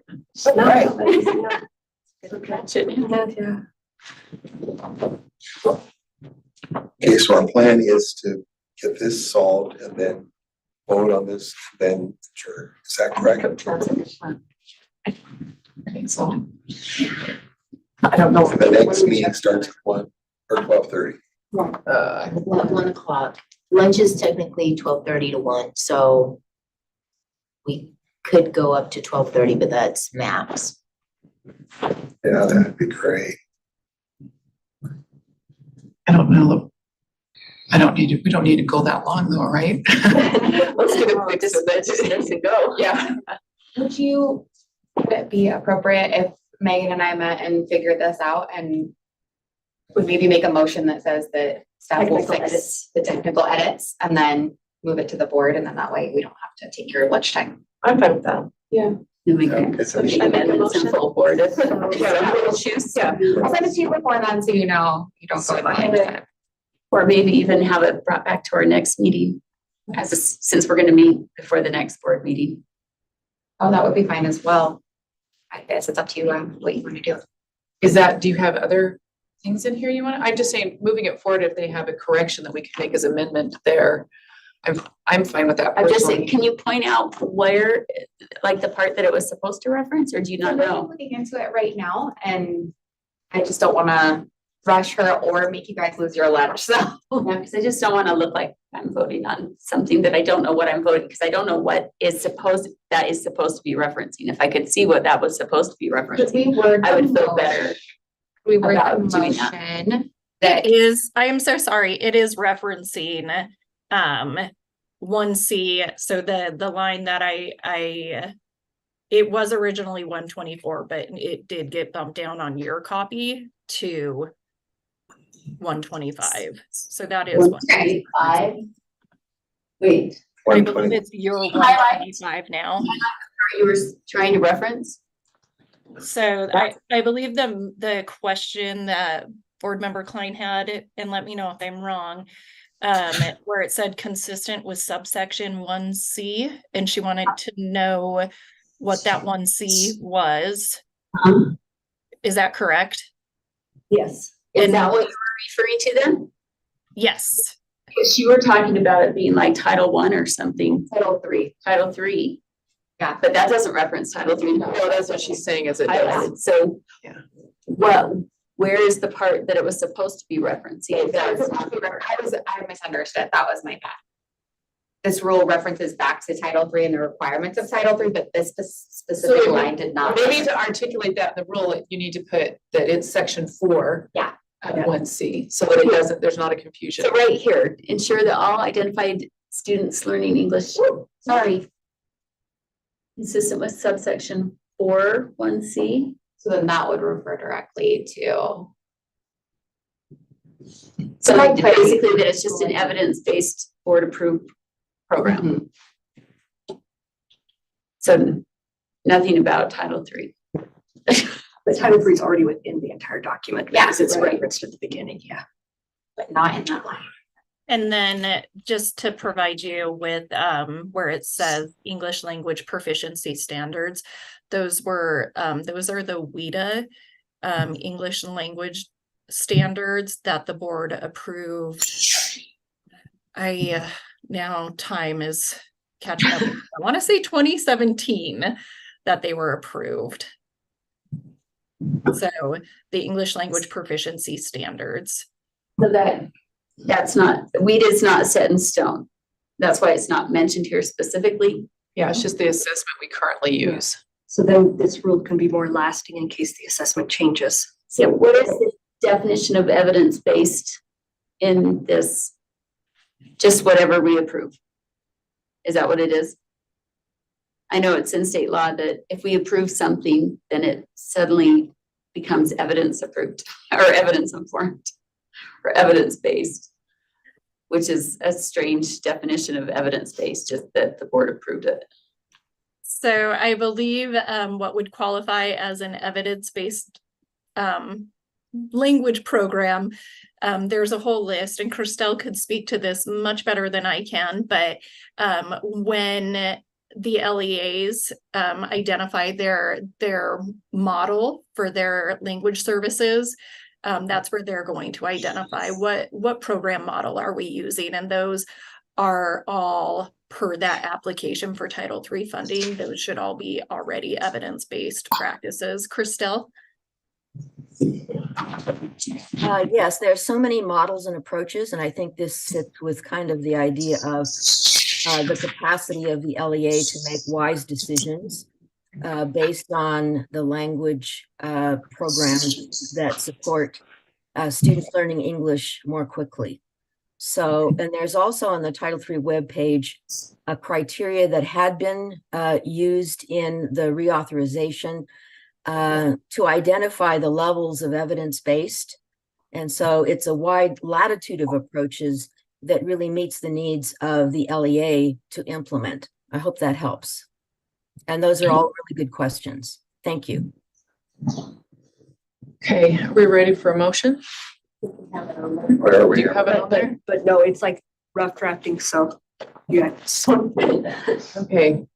Last To approve till 7/7. So the technical edit, there's no technical edit then.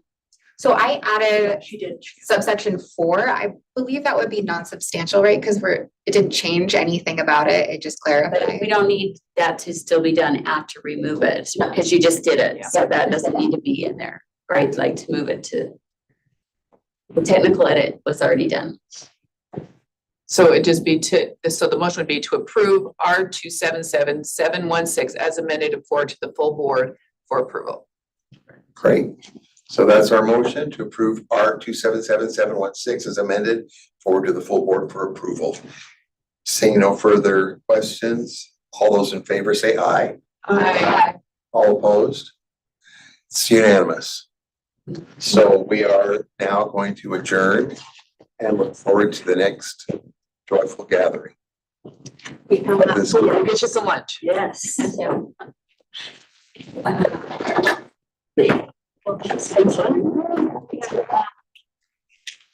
Jerry, are we still live? Yeah, I just want to make sure that.